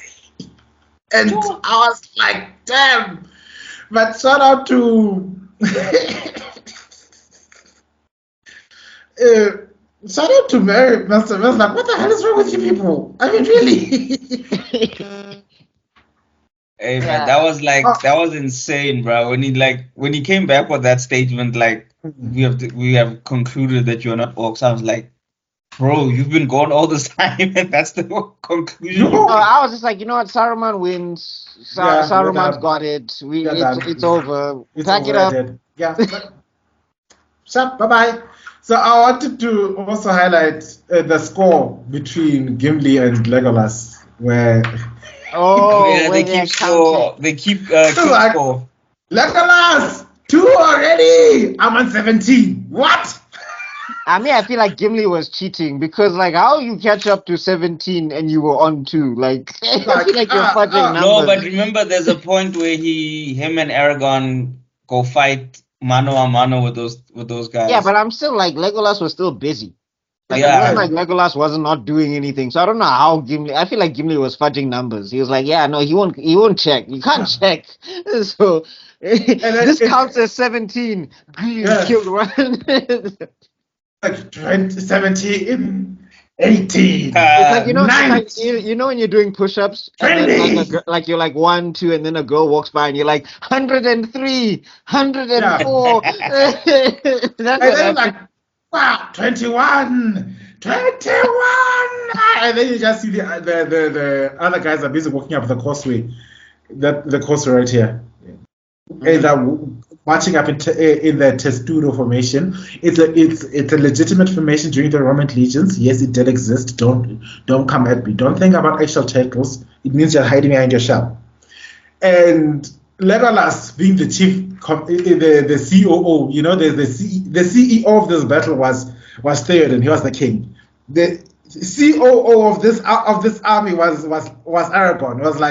Aragorn was like, shoot them now. And you just see what kills me is like were the elves not watching this thing come up this whole time? What were they doing this entire time? Just shooting down? Yeah, they were fighting the Uruk-hai because the Uruk-hai were also shooting back at them. So they were preoccupied. Comes to Aragorn, like, shoot them now. And then you see, the one thing you must never do in any, I've learned in every movie, is underestimate your opponent and say it out loud. If you underestimate it, keep it to yourself. That's right. Yeah, never say it out loud. Because the moment you say nothing bad can happen on Friday, that's when everything bad happens on Friday. Murphy's Law just comes in, dog. Ask any person who works in the medical field. Ask any of them. If you say it's a quiet night, they will spin kick your head off. Yeah. Because that's the moment this is Murphy's Law the whole time. And then you say that, oh, okay. That's what you said. I guess That's what just happened. Out of nowhere. Drop. But I just want to say that I liked it when Gimli was like, yo, what's happening? Yo, guys. Like, what's going on? Would you like me to describe it to you? Or shall I find you a box? Hey, man, Gimli was a comic relief, actually. Now that I think about it, like I think he was such a good comic relief, you didn't realize he was a comic relief. Yeah, because everything out of his mouth wasn't a joke or anything like that. Or even when he was making a joke, it wasn't like said, expressed as a joke, all high pitched and, hey man, you so ugly, whatever, It was just calmly said, whatever he was saying. So you never actually realized he was actually the comic relief. For me, I remember when I watched it the first time, the Two Towers. That's when I started thinking that these two are like back then I didn't understand the story fully. Yes. I genuinely thought, okay, Legolas and Gimli are best friends at this point because this is when they started competing and whatever, right? Yeah. And I'm like, oh, okay. I mean, like that's the thing. I guess in the books, I'm sure, like they elaborate on how they bonded. Like I would have liked to have seen more of it on screen, but like I like what we got enough. Yeah, it works. Anyway. Yeah. So then, they're shooting that thing, and then that's when Aragorn and Gimli say they go down to fight them on that causeway, right? No, what happens first is that Theoden says, like, is this it? Is this all you can conjure, Saruman? And I was looking at Theoden like, you know what? I was gonna give you like another hour of making you feel comfortable, like you're winning, but just because of that, Commander, activate Operation Explosion. Ish. And then I was looking at Theoden like, bro, why did you say this? I just arrived. And then I was late. I just got out of my Uber. That's what Saruman is like. Oh, what did I miss? Oh, you started? Oh, sorry. I just arrived. Then they place the bombs, and I like one of the scenes. This show, there was a show that broke it down, and like one of the things that make these battle scenes epic is that you see how one action leads to another. There is always a pivotal moment where both characters see something and they know they need to do something about it, and this thing has a cascading effect on the battle, even when it has this huge. Even when there's chaos happening all around you, Aragorn had the presence of mind to notice, why is this man walking with a particular spiky bomb, a spiky candle? Because they could have used any torch, but they needed to make this is a special torch. Torch is from Saruman, and you notice they were chanting at that moment, Lord of the Rings, Lord of the Earth. They started chanting, like, what's going on? And then like, oh, whoa. Legolas, kill him. Yeah, they were chanting down Babylon, man. And shout out to the transforming arrows. Because I don't know if you noticed that. Right. Oh, did you guys notice it? Wait. Some Yandu. No. Oh. The arrows that Legolas was holding, the feathers were yellow. But then the arrows that went into the Uruk-hai were all white feathered. I was like, okay, what happened to this? But speaking of that, can we just acknowledge Peter Jackson's cameo? Not continuing. Can we acknowledge Peter Jackson's cameo? Because he does have a cameo right in this specific moment.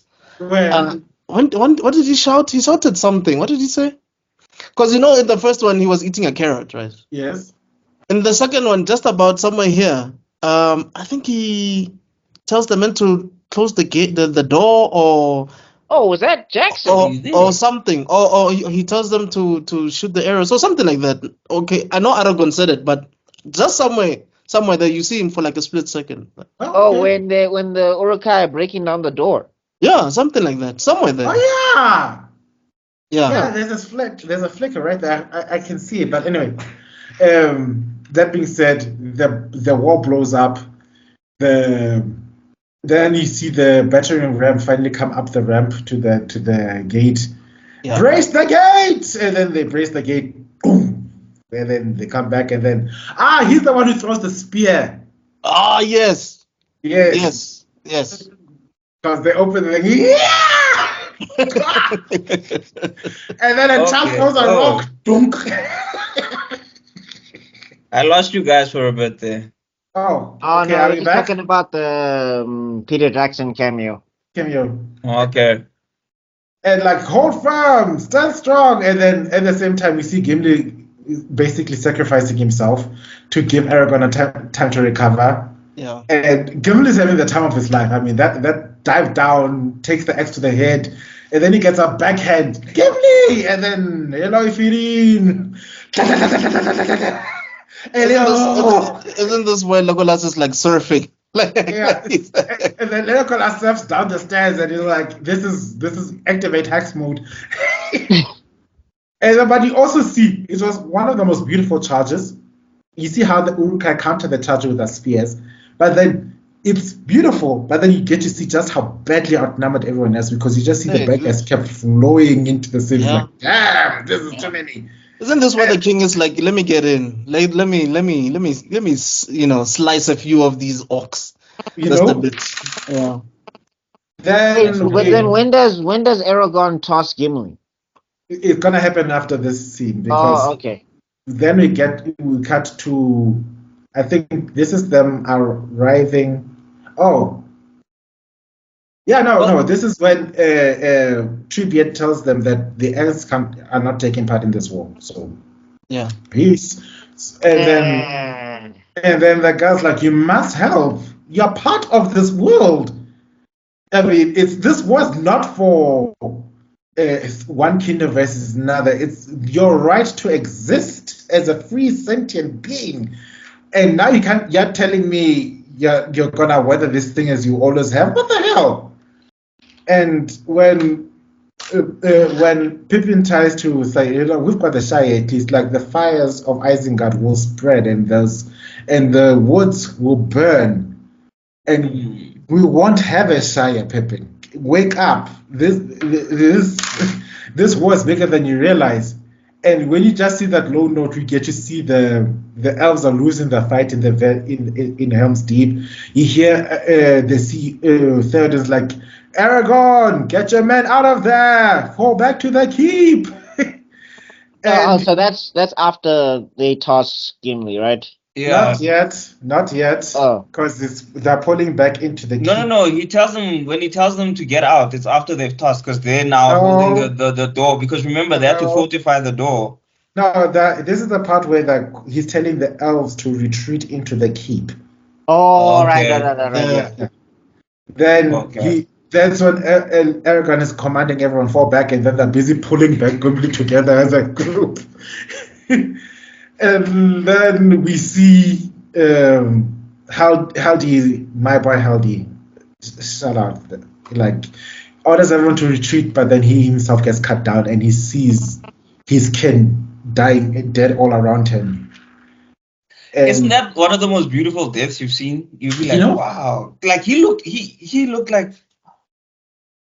I mean, I was more sad when Boromir bit it, but I did feel like, damn, Aragorn lost one of his peeps. Yeah, look, I mean, he came, that reinforcements, though, you came at the right time with your squad, and we're like, And also, it just felt through. like he was one of the guys that was down for Aragorn. Like, if Aragorn ever called him, he would be there. He felt like another Legolas, so it was like kind of like, I was gonna say, like, yo, aren't y'all cousins or something? Because they're kind of like look alike or something. I don't know. you hear the person says, Haldi! Yeah. And by the time it gets to him, he's dead. like rest well, brother. And then Aragorn activates his hex mode, jumps on a ladder, crashes to the other orcs, cuts them down. He was literally the last person to leave the battlefield. Talk about that being a king. You know, whenever they say, imagine a king will fight his own battles, wouldn't that be a sight? Look at what the kings in this movie did. He was the last person to leave this battle. Standing on business. And then at that moment, that's when the people at the gate are struggling. You're like, to the gate, draw your swords. That's another king. He didn't wait for the soldiers to say, they're breaching the gate. He went there himself, and he just saw, give me the spear. No, he was on point though. He was not late. Sheba, he was like, And then the captain is like, we can't hold much longer. He had a moment of depression at that moment. And then Aragorn comes back. And they're like, what are you doing? Oh, cut this guy down. Like, hold them. How long do you need? As much as you can give me. And then activate bonus stage for that was a great answer, bro. As long as you can give me. Yes. Bro. So like what, 5 minutes? What like in the middle of a battle? We don't have we don't have 30 seconds, bro. That was Namekian time in real time, Baba. Yeah. That 5 minutes felt like 5 hours, dog. What do you mean? As long as you can give me. Then it goes through the villain. Oh, come on, we can take him. It's a long way. Trust me. Are you serious? I laughed. I cannot trust me. Not a word to the elf. I tell you now, Galadriel was sending the email that very moment. Guess what? Girl, I got that. But at least it's not Aragorn, because Aragorn is like, look, dog, my lips are sealed. I ain't telling a single soul, dog. I'll toss you. It's fine. And shout out to that. Also, shout out to how strong Aragorn is, because I mean, hey, dude, like, Gimli is not light. Yeah, and he's got a whole axe in his hand on top of that and everything. And he's wearing battle armor and everything, and there he goes. And those two managed to break down and disrupt the formations of the Uruk-hai for long enough for the gate to be restored. They went back to back, John Woo style. At the same time, Justice Saruman was like saying, okay, they think they've won. Bring the ballistae, the gigantic crossbows for you guys. And boom, the biggest ladder ever. And then activate Legolas's bonus stage. Like one arrow. Let's see just how many people can die with one arrow. Hey, Tanga. Because it hits the ladder, that hits another ladder, that hits another. Like it was playing dominoes. It hits the ropes and it goes squish everyone down. Then now everybody climbs up, and then now you just see just how utterly outmatched. Wait, not for the elves, like ants, dog, like ants. If it were not for the elves being there, they didn't have much of a professional army, because that one kid tried to go and try and kill an Uruk-hai, and the Uruk-hai was like, what the hell? Boom! Dish! And then I like there's this meme that makes me laugh. There's like, okay, this is child labor. How dare you make children fight? And then the guys in the Uruk-hai is like, I'm 6 months old. What are you talking about? It's a kid's fight. It's like when people say, yeah, Piccolo is only 4 years older than Gohan. And you're like, huh. Yeah, see. Shout out to the very first podcast. Yeah. the very first episode. I don't know if I can show the link somewhere. That's what Phila reveals to me. And I was like, ew! Yeah, no, yeah. The real ones know what we're talking about. But anyway, moving. Zero. It's not even season 1. Yeah. Zero, back a pilot episode back in the day. But moving on. So yeah, they basically breach the wall. They're getting overrun and everything, and then they end up in the. Didn't the king get stabbed or slashed or whatever? He got slashed on the right shoulder, but sorry for you guys, he's left-handed. Yeah. But I'm saying, like, at some point, that's when they end up in, like, the king's throne room. Yeah, because he orders everyone to fall back. Like, pull them back. They were just outnumbered at that point. They were getting overrun at that time. Yeah, they had to retreat. And then they cut at that very moment. I was so pissed off, but I understood. They had to break the tension to the good guys reaching Osgiliath. Oh, right. Like, Frodo and them. yeah, Frodo and then was like, oh, look, Osgiliath burns. Oh, no. And then All explains, like, guys, the ring doesn't have the power to save Gondor. Its purpose is only to destroy. Yeah. Faramir, you've got to let me go. And then we cut to what's his name? I think this is where Faramir, if he was stubborn, he could have just been like his brother. But Oh I no! guess, Before that scene, one of my favorite scenes takes place. This is the scene that makes me argue about Pippin from now on. That don't you better put respect on Pippin's name, because they're busy showing Mary is all depressed, and then Treebeard is like, "I will lead you to the west side of the border of the Yes. forest. Make yourself westward to the homeland from there." yes. And then it's like Pippin is like, No, take "No, us north. no, hold on, whoa, wait, turn around, take us south, south." Yeah, But that will lead you past Isengard. Exactly. exactly. The closer Yeah. you are to danger, the farther you are from harm. It's the last thing you can expect. And it's Mm. like, doesn't make any sense to me that you are very small. Perhaps you're right. Yeah. South it is then. I always liked traveling south. To me, it always felt like going downhill. And Mary's like, you're gonna get caught. We're gonna get caught. It's like, no, you're not this time. Yeah. And what I like about it is that Pippin Pippin had already clicked that this fire is done coming from these fires have to come from somewhere. Yeah. Mm. And it means that these trees are being used. Saruman is burning out the trees of this very forest. He needed to make the Ents realize what they stand to lose. Sometimes And that the war was affecting them. But talk And about this- subverting expectations. You would think Mary would be the one that comes up with this idea. No, I think the thing is because the thing is Mary is a quote unquote more mature than Pippin. Yeah. But Pippin is such a prankster that he was just like, all right, if these Ents want to play this game of we're not involved, let's Yeah, see let's how uninvolved you are. Yeah. Let's just And take a stroll. It shows to Pippin where Mary is more intellectual, where Pippin is more into the heart. Mm. That's why he falls into impulsive things, because he lets his heart guide him. That's Yeah. the characterization. And Yeah, he- they balance each other out. yeah, and the thing is, Chip and Dale. now Pippin and the only way Pippin can connect someone is to show them how it makes them feel. They need to see how this war actually feels like, for them to come to realize that there's a heart to heart, not a mind to mind thing. And this was a brilliant act. And if it weren't for Pippin, the Ents would not be involved in this war. You all would have lost. Saruman wouldn't have been defeated.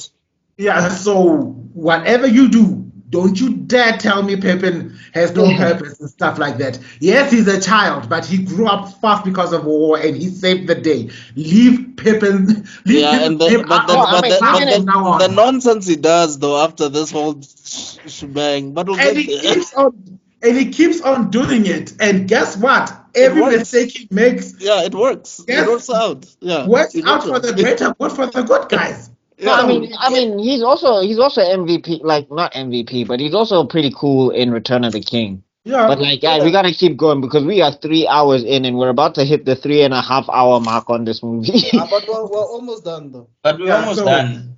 Yeah. Then after after the whole Frodo scene, like, oh, okay, you've got to let me go. And then he walks. Then he comes back to Treebeard. It's like, oh, he's giving this wonderful story, and then he sees it. Like, oh. How Many of dare these- you? Many of these trees were my friends.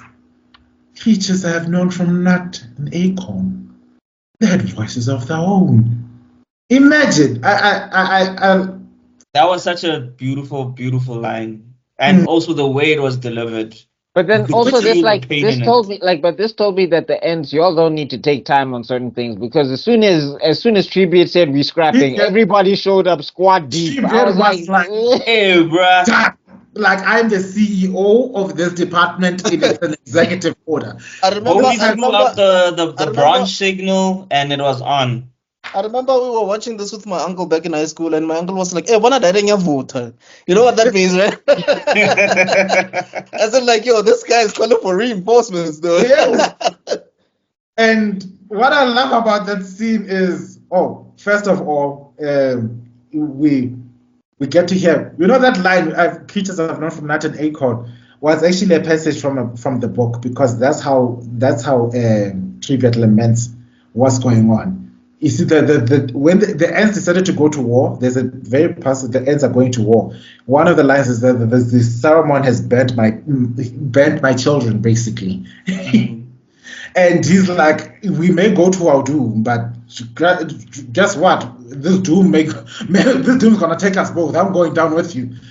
So we have this beautiful scene, and then it's encapsulated by that wonderful line, like, okay, well, in the extended version, we see an entire forest decided to take a walk, and like where the trees go, and like they have business with the orcs. And then in the original movie, it says like, my business is with the Isengard tonight with a rock and stone. And you just see an entire forest emerge out of nowhere. And the music encapsulates it, because the music is the same theme that played when the moth was in Isengard. And that's what I say, you pay attention to that melody. That melody is basically called Nature's Revolt. Is how nature will always fight back against your industrialism. If you're gonna prioritize greed over being self-sustaining, working alongside nature, nature will rise up and kick your ass every single time. And that's the ominous theme when it comes to this music. But like, and then when Tribute and them reach Isengard, he turns into stone cold. He turned into the rock for like 2 seconds. He was just laying there, smacketh down. Like, I was like, I don't know what y'all were afraid of. Like, the ants stormed. That's exactly what Mary was saying all along. Like, gents. Like, the ants got there and they waxed them. Like, it wasn't even a contest. Like, 2 ants went down maybe. No, they didn't. Because remember, there was one that was what happened to that one? It was carried by something, remember? And we thought it was going to die. What I love how you guys are always saying the most impactful lines. When you say 2 ants died at most, in the books, 2 ants actually died. It's like you guys read these books without reading the books. The way you're all calling out perfectly accurate things. I wanted to say one of them. That's also that's a shout out to Peter Jackson to how well he adapted the story. That as much as he left out a lot of stuff, I wanted to say who's never read the book, we still have a lot of information. So like, if I'm discussing it with you, my information gap won't be like this compared to like someone who watch a Marvel movie. Their information gap from a Marvel movie to the comics will be like this. But from a Tolkien movie to the book, it'll be a bit less. There'll still be a gap, but at least. This is why it's so important to be as close as you can to the source material, because people like us who've read the source material and we're good fans, and people like you guys who've watched the movies, we can come together like this and geek out together. Recast T'Challa! Say it again. Recast T'Challa! That's what I'm saying. It's important to stick to the source material because it makes the table bigger. You have a bigger audience that way. Ignoring one half of the matter for the sake of the other doesn't make sense. I don't care I don't know who's going to come and argue this with me. I don't know who. But it doesn't, because how it doesn't make sense. Into the video and they want to argue with you, they really mean it. Yeah, they really mean it, because wow, if it doesn't make sense, why is Marvel failing so badly at this point in time? If it was really effective, why is it not working right now? Anyway, that being said, we cut to the scene where now the orcs have taken most of the castle. They're all hiding in the caves and stuff. At this point, people, you see, here's the thing. Okay, this is different. It's different in the books. Gimli was separated from Legolas and Aragorn at this point in the books. Gimli was fighting in the caves. And he was taking names. But anyway, in the movies, they're all together. They're busy breaching the gate and everything like that. And Aragorn is still in command mode. Is there no way for the women and children to make it to safety? Aragorn is busy telling you told us that this city will not fall while your men defend it. They have defended it. They have died defending it. And I got this is when Theoden was. This is when Theoden was just like, we tapped out, Chief. And Aragorn was like, is there no way? And the captain was like looking at his king. What the hell is wrong with him, man? Come on, get your hands together. And they're like, okay, Aragorn, there is a way. You just need to get the women and children up through the mountain pass, but they won't get farther. Oracle are too many. Like, tell the women and children to make for the mountain pass and barricade the entrance. And then Aragorn says Theoden says the most important pertinent line is like, so much death. What can men do against such reckless hate? And that defines the great moment where a man, when your spirit is close to breaking, and what you choose to do at that point in time. Because Aragorn's answer will always hit home every single time. Ride out with me, ride out and meet it. And yes, Theoden was like, for death and glory, no, for Rohan, for your people. Look, the sun is rising. And then we all remember that Gandalf like looked to my coming on the first light of the fifth day, looked to the east. And then Theoden, back in point, and from this moment onwards, this is the King Theoden everybody loved and everybody was cheering on, because like the horn of Helmhammerhead was sounding the deep one last time. Gets on his horse. Now for Wrath and Rain and the Red Dawn and for Theolingas. That looks so epic. It was so sad because you just saw like the seven knights against like But again, dog, that's but it was Aragorn. Captain America should take notes, because Captain America has to give whole soliloquies like, I stand for freedom and justice. Aragorn, ride out with me. Done. Finish. And then there it was at the last minute. Gandalf is like there with his white horse. That is perfectly white, with his perfectly white outfit, no stains for galloping and chasing after people for Like 3 days. said, Like, man. Mac. Magic.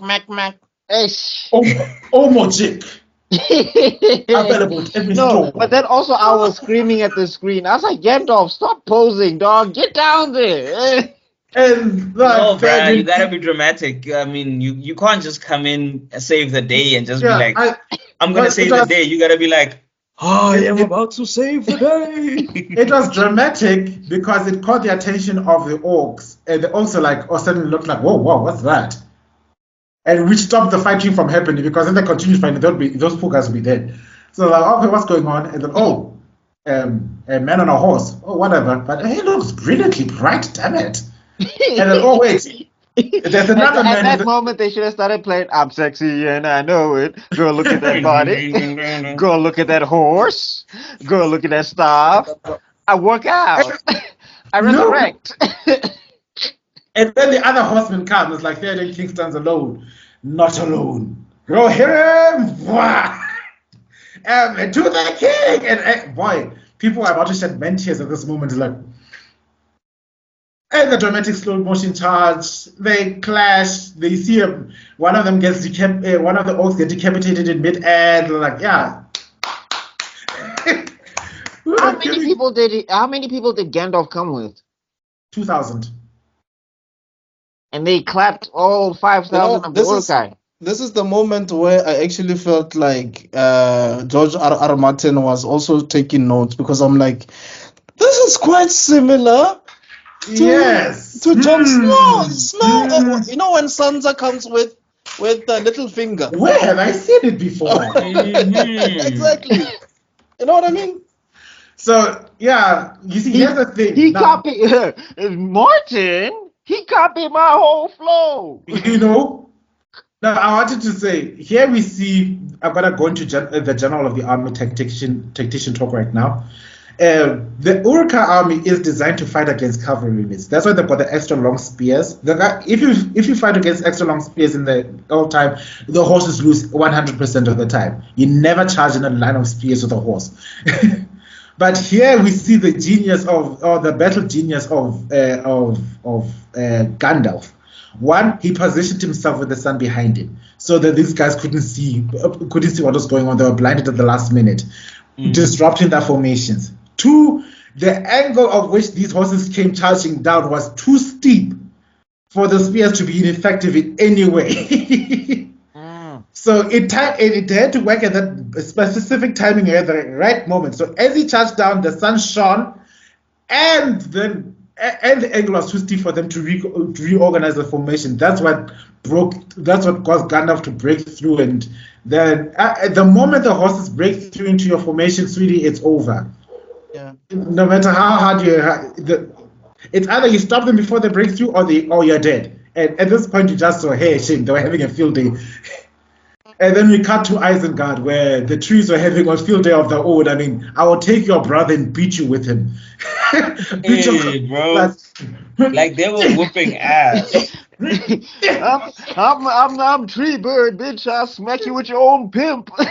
You know, and I'm like, oh, and then, It's one thing to get punched, but it's another thing to be punching your own brothers with your own flesh. An accessory for murder. I killed my comrades and it wasn't my fault. Hey, dog. I was the murder weapon. You know? I mean, at some point, I thought Tribute was going to be throwing Hadokens because the way he was just chucking projectiles, Chief. Yeah, which is what I wanted to highlight. A slight note. I'm going to be very short because we're running out of time. The ants, right, were designed by the Vala to protect nature. Morgoth took the design of the ants and manipulated to create the trolls. You see how strong the trolls are? The ants are stronger. And in the books, it's even said that they literally plowed a trench with their bare hands on the ground like it was nothing. And there was like... I believe it. I mean, the way they were taking down the tower, like, the ants whooped ass. Like, that's why Mary was pissed. He was like, dog, if y'all stepped in just a little bit earlier, like... shout out to Tribute as well. Like, okay, guys, you're also good. You're also gonna do your part. I'm gonna give you all these rocks. Like, hold the rocks. Like, and then like Mary and Pippin were training with Legolas off screen for like 2 seconds because pinpoint accuracy, bro. And you must remember, this dude is moving, so you're not even in a stable thing, man. And the way Tribute was happy, like, a hit, a fine hit. Ah. You know, I think one of the things that I like the most about The Lord of the Rings, especially the main characters, is none of them actually feel useless. None of them feel useless. It's a challenge for us writers in this. Look, we can't be as conceited to think we'll ever top someone like Tolkien, but we want to emulate as much as we can. And this is one of the things we need to take into our heart. We can't write useless characters. You know, and it only works. And I'm going to point it at the big companies that make all the productions. It only works when you write a story with the end in mind. Yes. A never-ending story, you're going to develop characters we don't use. But if you have how the end story looks like and how the characters look like in the end, every single character has a part to play in the story. But who am I to give you this advice? I'm only a person who's just creating my own comic series, but don't mind me.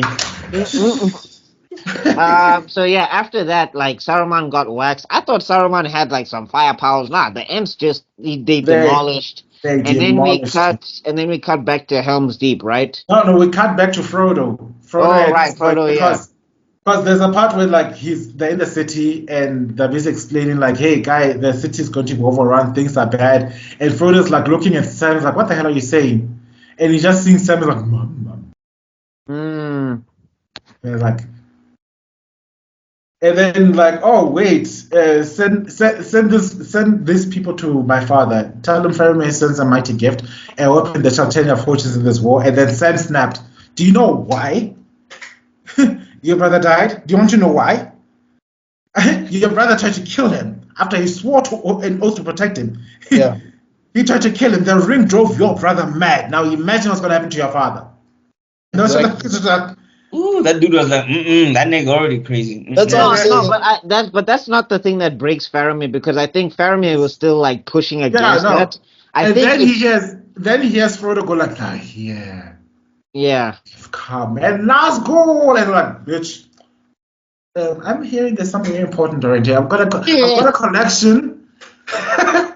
He was looking for the Wi-Fi. I'm trying to connect to the Wi-Fi. Yeah, he was trying to. It's like, okay, I've got 3 bars over here, 5. Oh, it's close. I'm moving. And at this point, we get to see that Frodo gives up. Basically, we see a moment of everybody gives into the despair. And shout out to Galadriel actually mentions it. Like Frodo's beginning to realize that this quest to claim his life. You foresaw this. But it was the risk we all decided to take. So basically, she was calling herself out and everyone. And at this point now, Frodo is like, "What's the point in all of this?"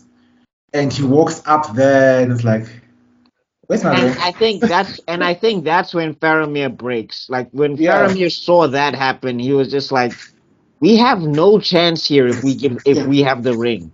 Yeah. So it's like, and then Sam was like, "Bitch."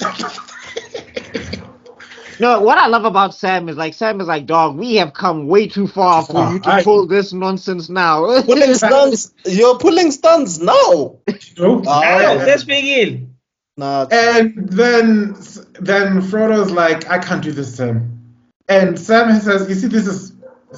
I know this scene was impactful because I saw people legit crying in the cinema, like tissues out, bawling. When Sam's like, "Yeah, you're right," and by rights we shouldn't even be here, but it's like the stories that they always tell us, the ones that really matter, full of darkness and danger they were. And at some point, you didn't even want to know how the story ends, because how can the story be good when so much bad has happened? But Mr. Frodo, I think I get it now.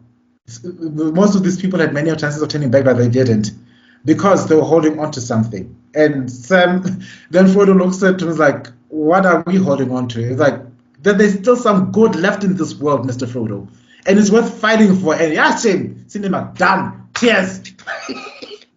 I know Sam came through with the Hail Mary. No. Sam is the MVP. Like, Now you see, this is what I'm saying. Like, this was most probably God's hand at work here at this point in time, because what? Because Frodo would have long since given up at this point. oh no, Frodo would have been. I think he would have been. I think he would have been dead by the time he reached like the first steps of Mordor. Like, imagine if he had to deal with Gollum by himself. He was gone. So there he goes. Then at last we understand each other, Mr. Baggins. Yeah. You know the laws of your country, the laws of your father. And like Faramir was looking at him like, "Bro, are you serious?" Yeah. The Nazgul almost got the ring of power. Like, and we were getting washed. Like, this was not a battle that we won. We got lucky. That's all that happened here. And you want us to have this ring of power? No. And I also want to shout out, in the books, Faramir was like the only human that was never tempted by the ring. Huh. It shows, you see, Faramir's characterization, it shows that there's some aspects of nobility in everyday humans that are not interested in this thing called power. There's a line he says that I would not pick it up if it lay by the wayside. That's one of the lines he says in the books. Like, this thing. I mean, like, the thing is with Faramir's family, they love themselves a redemption story, don't they? So after this whole epic scene, he lets them go, and he pulls Gollum to the side and he's like, "I swear in the Lord." In the book, in the extended version, he says, like, "What the hell are you doing? Don't you be? This guy's tricking you guys. You better be extra careful. Do you hear me?" But in the movies, it ends with this scene, and we also get to see that Theoden is shouting one of my favorite lines: "Victory! We have victory!" And the orcs are running. In the extended version, they're running straight into a forest, and they're never heard of again. The trees turned into scorpion. Get over here! Like, I like how in the extended scene, Aaron's like, "Don't go into the forest." Like, this is look, we got beef with the orcs, but it's nothing compared to this. Look, we're gonna stand by and be witnesses. That's all we're gonna do right now. Fatality. And yeah, so that beautiful speech, that whole end scene, it now accumulates with Gandalf riding up with all the other guys in command in this long walk, and he says the one epic line like, Sauron's wrath will be terrible, his retribution swift. All our hopes lie with one little with one hobbit, with two little hobbits somewhere in the wilderness. And then it cuts to Sam, and Frodo's like, "I wonder if they're gonna tell stories about us, like it's stories about you, Mr. Frodo." And you get to see one of the most human scenes where Frodo's basically saying thank you without saying thank you. There Yeah. are many ways. What I like about writing, what I like about relationships, what I like about being human and living in this world is that there are many ways to tell people that you care about them and you love them. I like I forgot this. Somebody was busy arguing. It's like, you ask people why he's still in a relationship with this bad man. It's not good for you. It's because of his good side. The side you guys don't see. You Yes. see this crass, bitter man, but you don't see the guy who stayed up all night when I was sick. You don't see the guy who Yeah, was. I'll always use this example, like Yeah. LexCorp. As much as we think it's like Lex is evil, that man pays a lot of salaries, dog. You Like know? LexCorp is feeding families for days, dog, and that's something that Clark Kent is not even doing. You know what I mean? Yes. Yeah. So Not to be an Clark is barely apologist feeding for himself, Lexcom, bro. but Hey, pardon? but just a side note though, please don't stay with an abusive dude just because he yeah, quote unquote has a Yeah. good side. yeah. Why? I'm just saying. Yeah. If you are no, I'm talking about the people standing by the wayside, looking at this relationship and judging them. Yeah. No, I'm saying like It's, there's certain relationships where like, oh, this dude is an asshole. Why are you still with him? But like, yes, he's just bitter. He's not like, laying hands on a woman. That's a yeah. that's a different. Yeah. That's a different thing altogether. Yeah, I agree with you completely. If you're not safe, find safety. There are lots of ways. I mean, I worked in Avon. They were all about women's safety against abuse because abuse is still a thing, sweetie. What's Oh wow. This yeah, review sure. is as long as the theater The theatrical cut. Anyway, Yeah. Oh my God. okay, guys. So let me just. It ends with Smeagol relapsing completely. I was like, Oh man, that was so terrifying. and you see that horror comes back, and it's like, no, that's too risky. It's too risky. No, we'll stab out both his eyes, make him crawl. Yes, yes. No. And it's like, we could let her do it. Yes, she can do it. And who gets it from him? What's that dead? What's that dead? Come on, Mr. Harvest. Come on, Hobbiters. Come on. And I was like, There's still a lot- Smeagol, you little bitch.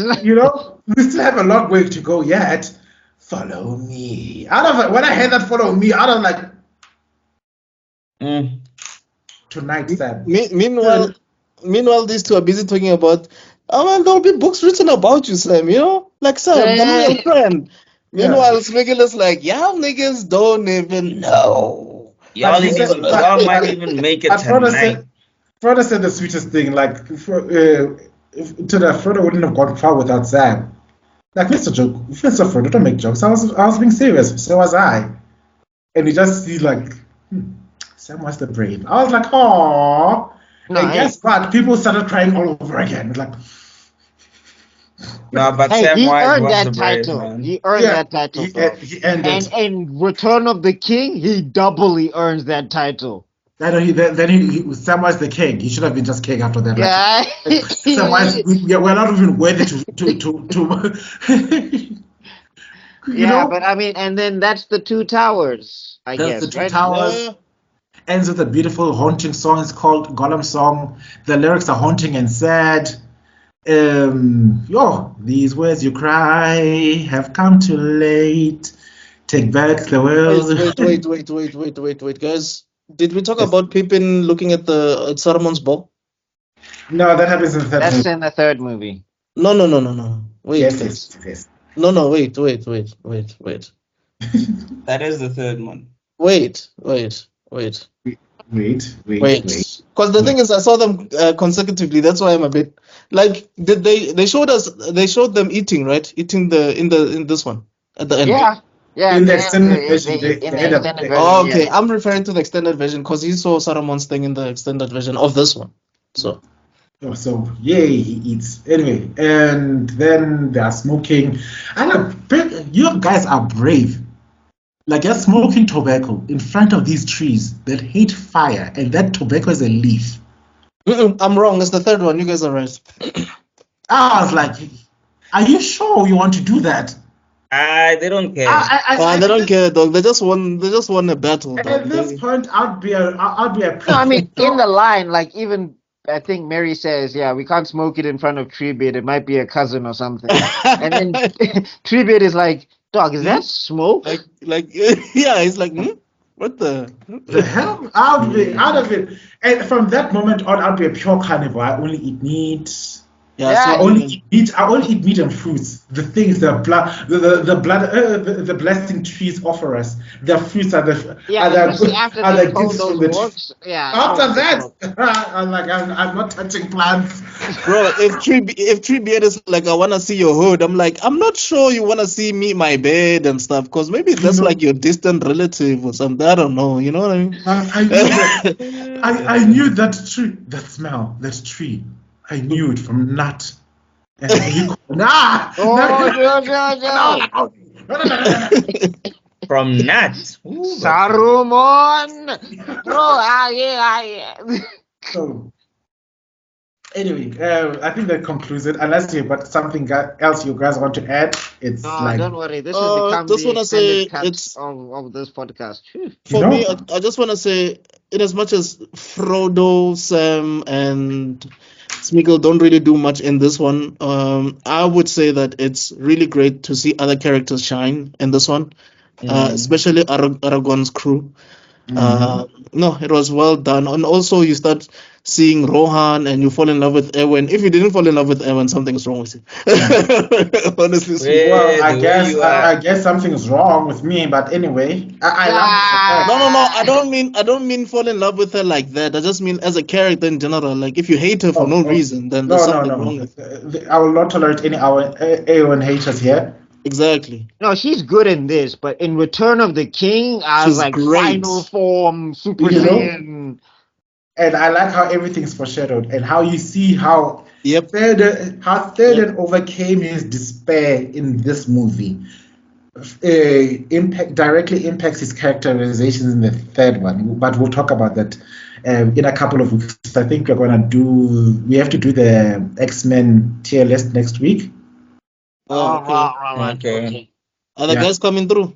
I don't Well, know. we'll have that conversation We'll offline. have it. Yeah, Yeah.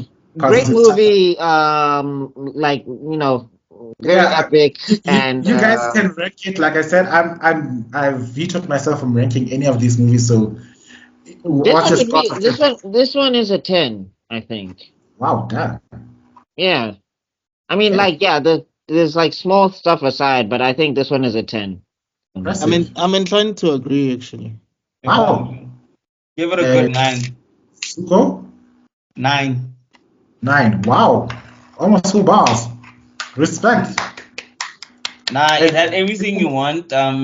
It built on the characters. It built on the story. It built on the lore. It gave you more history about about the ring, about the area, about the region. It gave you more history about the characters. Um, Yep. it gave you moments of peril, moments of joy. Yeah. There was good action, there was good acting, there was good script, Mm-hmm. and the little issues of plot armor you could explain away, i.e., the quote that became a rock. It turns out it's a magical cloak, elven one. So and even like the things that you had a problem with, they made sense. Like even you said like I said the how do you hide with a cloak and it looks like a rock, but you can still say okay, but it is a magical cloak, so you weren't reaching to try and cover the gaps if there were yeah, any gaps. yeah. And it also it actually it didn't age badly because a lot of these movies No, it they aged age, pretty well. yeah, Yeah. they age Like badly I didn't in watch it terms at the time. especially The special effects. the special effects and the fight scenes, because then you start seeing like like the dude Aragorn is fighting and then this dude is like waiting for like 10 seconds before he swings his sword before Aragorn turns and blocks it and things like that. So the timing of the choreograph was good because I'm sure if you watch it with trying to find a mistake, you will find a little. Yeah, there are mistakes here and there. Yeah, but as a No, but whole, if like you they kept the pacing, they kept it going, and like yeah. they don't give you a minute to pause. They Yeah. don't give you a Mm, minute to mm. like sit down and yeah. No, I And mean, even again, I'm not and the even the biggest pause. fan. Sorry, I'm let me just finish. And even Yeah. the pause, it's a pause of an emotional scene. You know, something deep has happened. So Mm. the pause isn't just, oh yeah, let's have dinner and thing. It's a pause and like, oh no, Frodo's going through it. Smeagol and Gollum are going through it.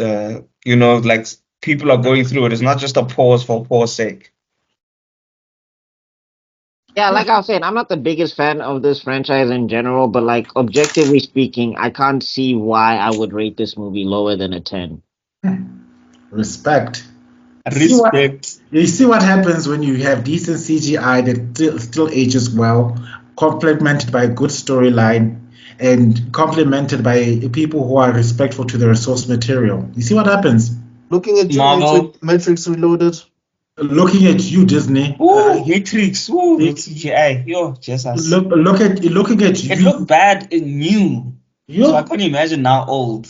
It Especially looks worse. the last one. It looks worse. You see that fight sequence when Neo is fighting against all those other. Okay, we gotta Kai because we gotta get out of here. Mr. Okay. Extrodin, Yeah, I'll say just. ratings?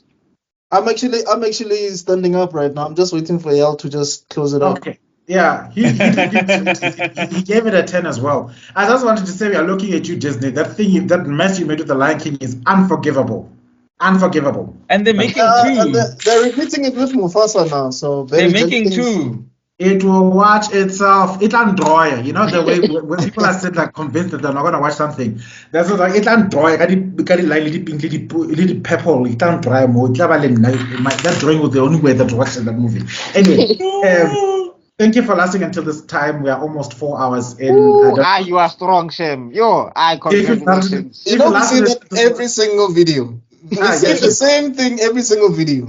Guys, do you know how many hours of footage we actually have in these shows? We've got like well over 1,000 hours. I'm sure. So we've got a lot of footage. Like if guys are watching this till the end, you guys are the biggest G. Like you guys deserve a hug. Because honestly, God. Anyway, I hope you enjoyed our passion, how we like to geek out. I hope you got to see the ethos of this show. We do hope that you like, share, comment, and subscribe. This show is brought into in conjunction with KC Media. The scrolling up thing is happening now. So I'm sure the theme music is playing okay. At the same time, please follow these guys in the respective links. The links are below. But guys, what they do, they're very good. They are very interesting and fun people. I work with a good betting person now. I can confirm that they're actually cool people. And I want to become more viral than here. This is the only way Happy Space is enough to mouth. So please spread us around. Like Happy. Let it burn. We love you guys. We'll see you guys next week. Peace out. Bye. Azricha.